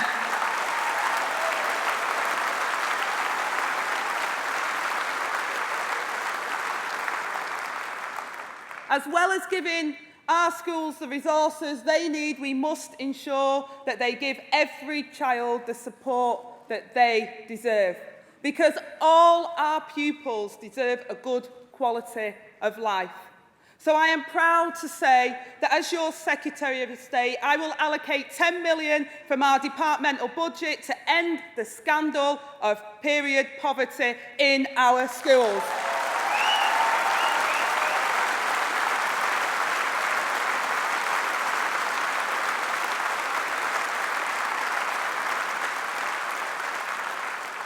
Conference, we have amazing Labour councillors up and down our country that do a fantastic job. And we know that councils are required to find a school for every child. But Conference, we will give them the resources to meet that responsibility. Unlike the Conservatives, we will help successful state schools expand and ensure that every child gets a place. So we will invest £8 billion into new school buildings where they are needed, and we won't neglect existing schools to do it. We will provide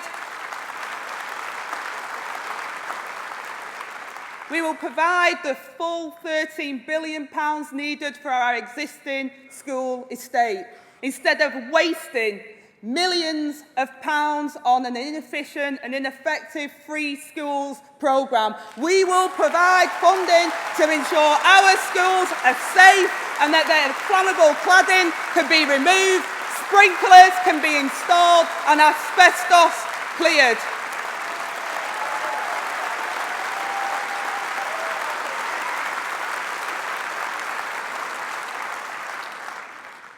And the National Education Service won't stop at 16 or 18.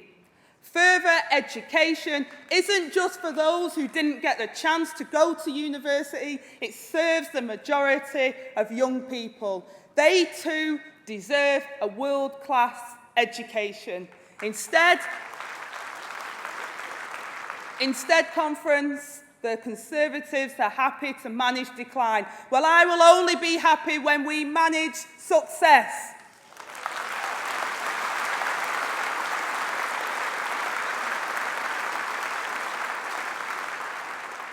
So, Conference, We promised in our manifesto that we will invest £1 billion into further education and to service to deliver the T-levels that are a true gold standard. The Conservatives, they keep talking about how they want to help young people, reducing fees, maybe capping interest rates, raising the repayment thresholds. I've got a suggestion for them, Conference. Stop talking about it and get on with it.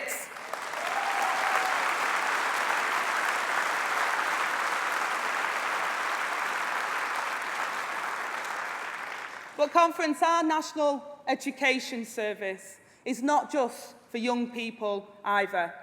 That is personal to me too. At 16, I was out of school and looking for work, but without any qualifications to offer. I supported myself and my son as a care worker, looking after the elderly and disabled in their own homes. Low qualifications meant low wages. No skills meant no security. And as a trade unionist with Unison, I could change that, not just for myself, but for the carers I worked with and the people we cared for.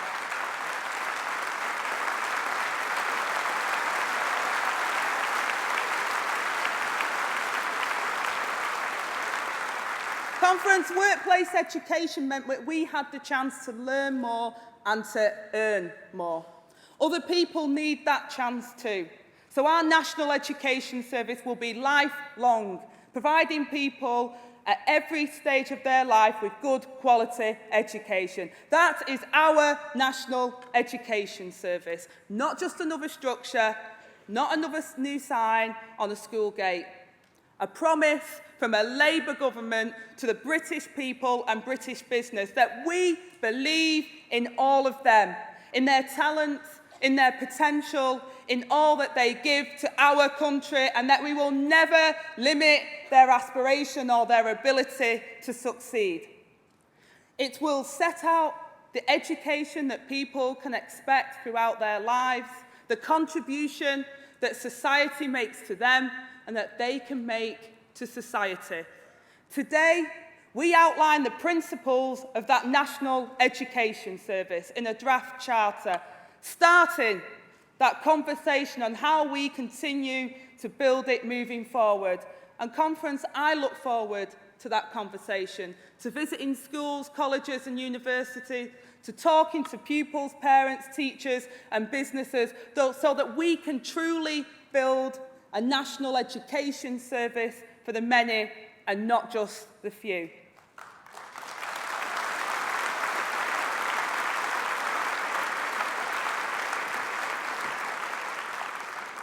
Conference, education informs, it inspires and it empowers, because knowledge is power.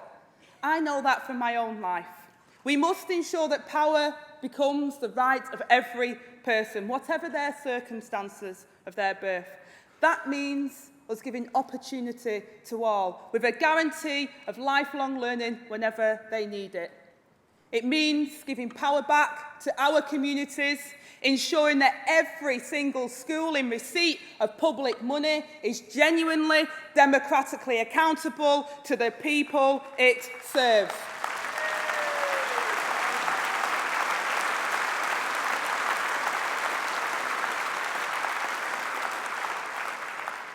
Conference, the Labour Party was founded to ensure that workers earned the full fruit of their labour. Well, the sum of human knowledge is the fruit of thousands of years of human labour. The discoveries of maths and science and the great works of literature and art, the arc of human and natural history itself, and so much more that there is to learn. All of it should be our common inheritance, because knowledge belongs to the many and not the few.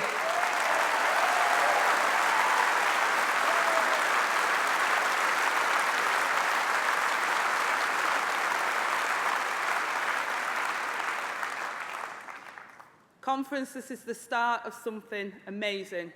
This is our historic purpose as a movement, not just to be a voice, for the voiceless, but to give them a voice of their own. That is the challenge we face, and it is what we will do together.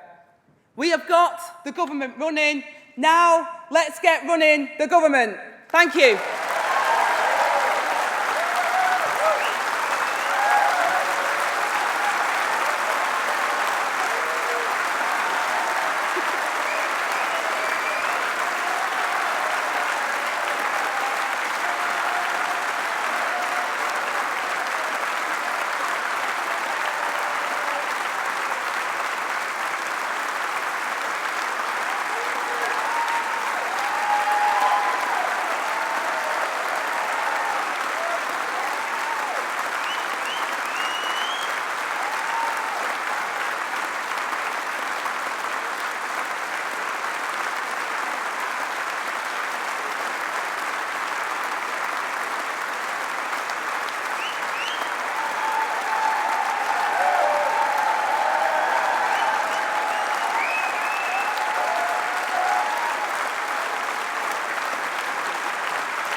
Thank you, Angela. I'm sure conference will agree that that was worth waiting for.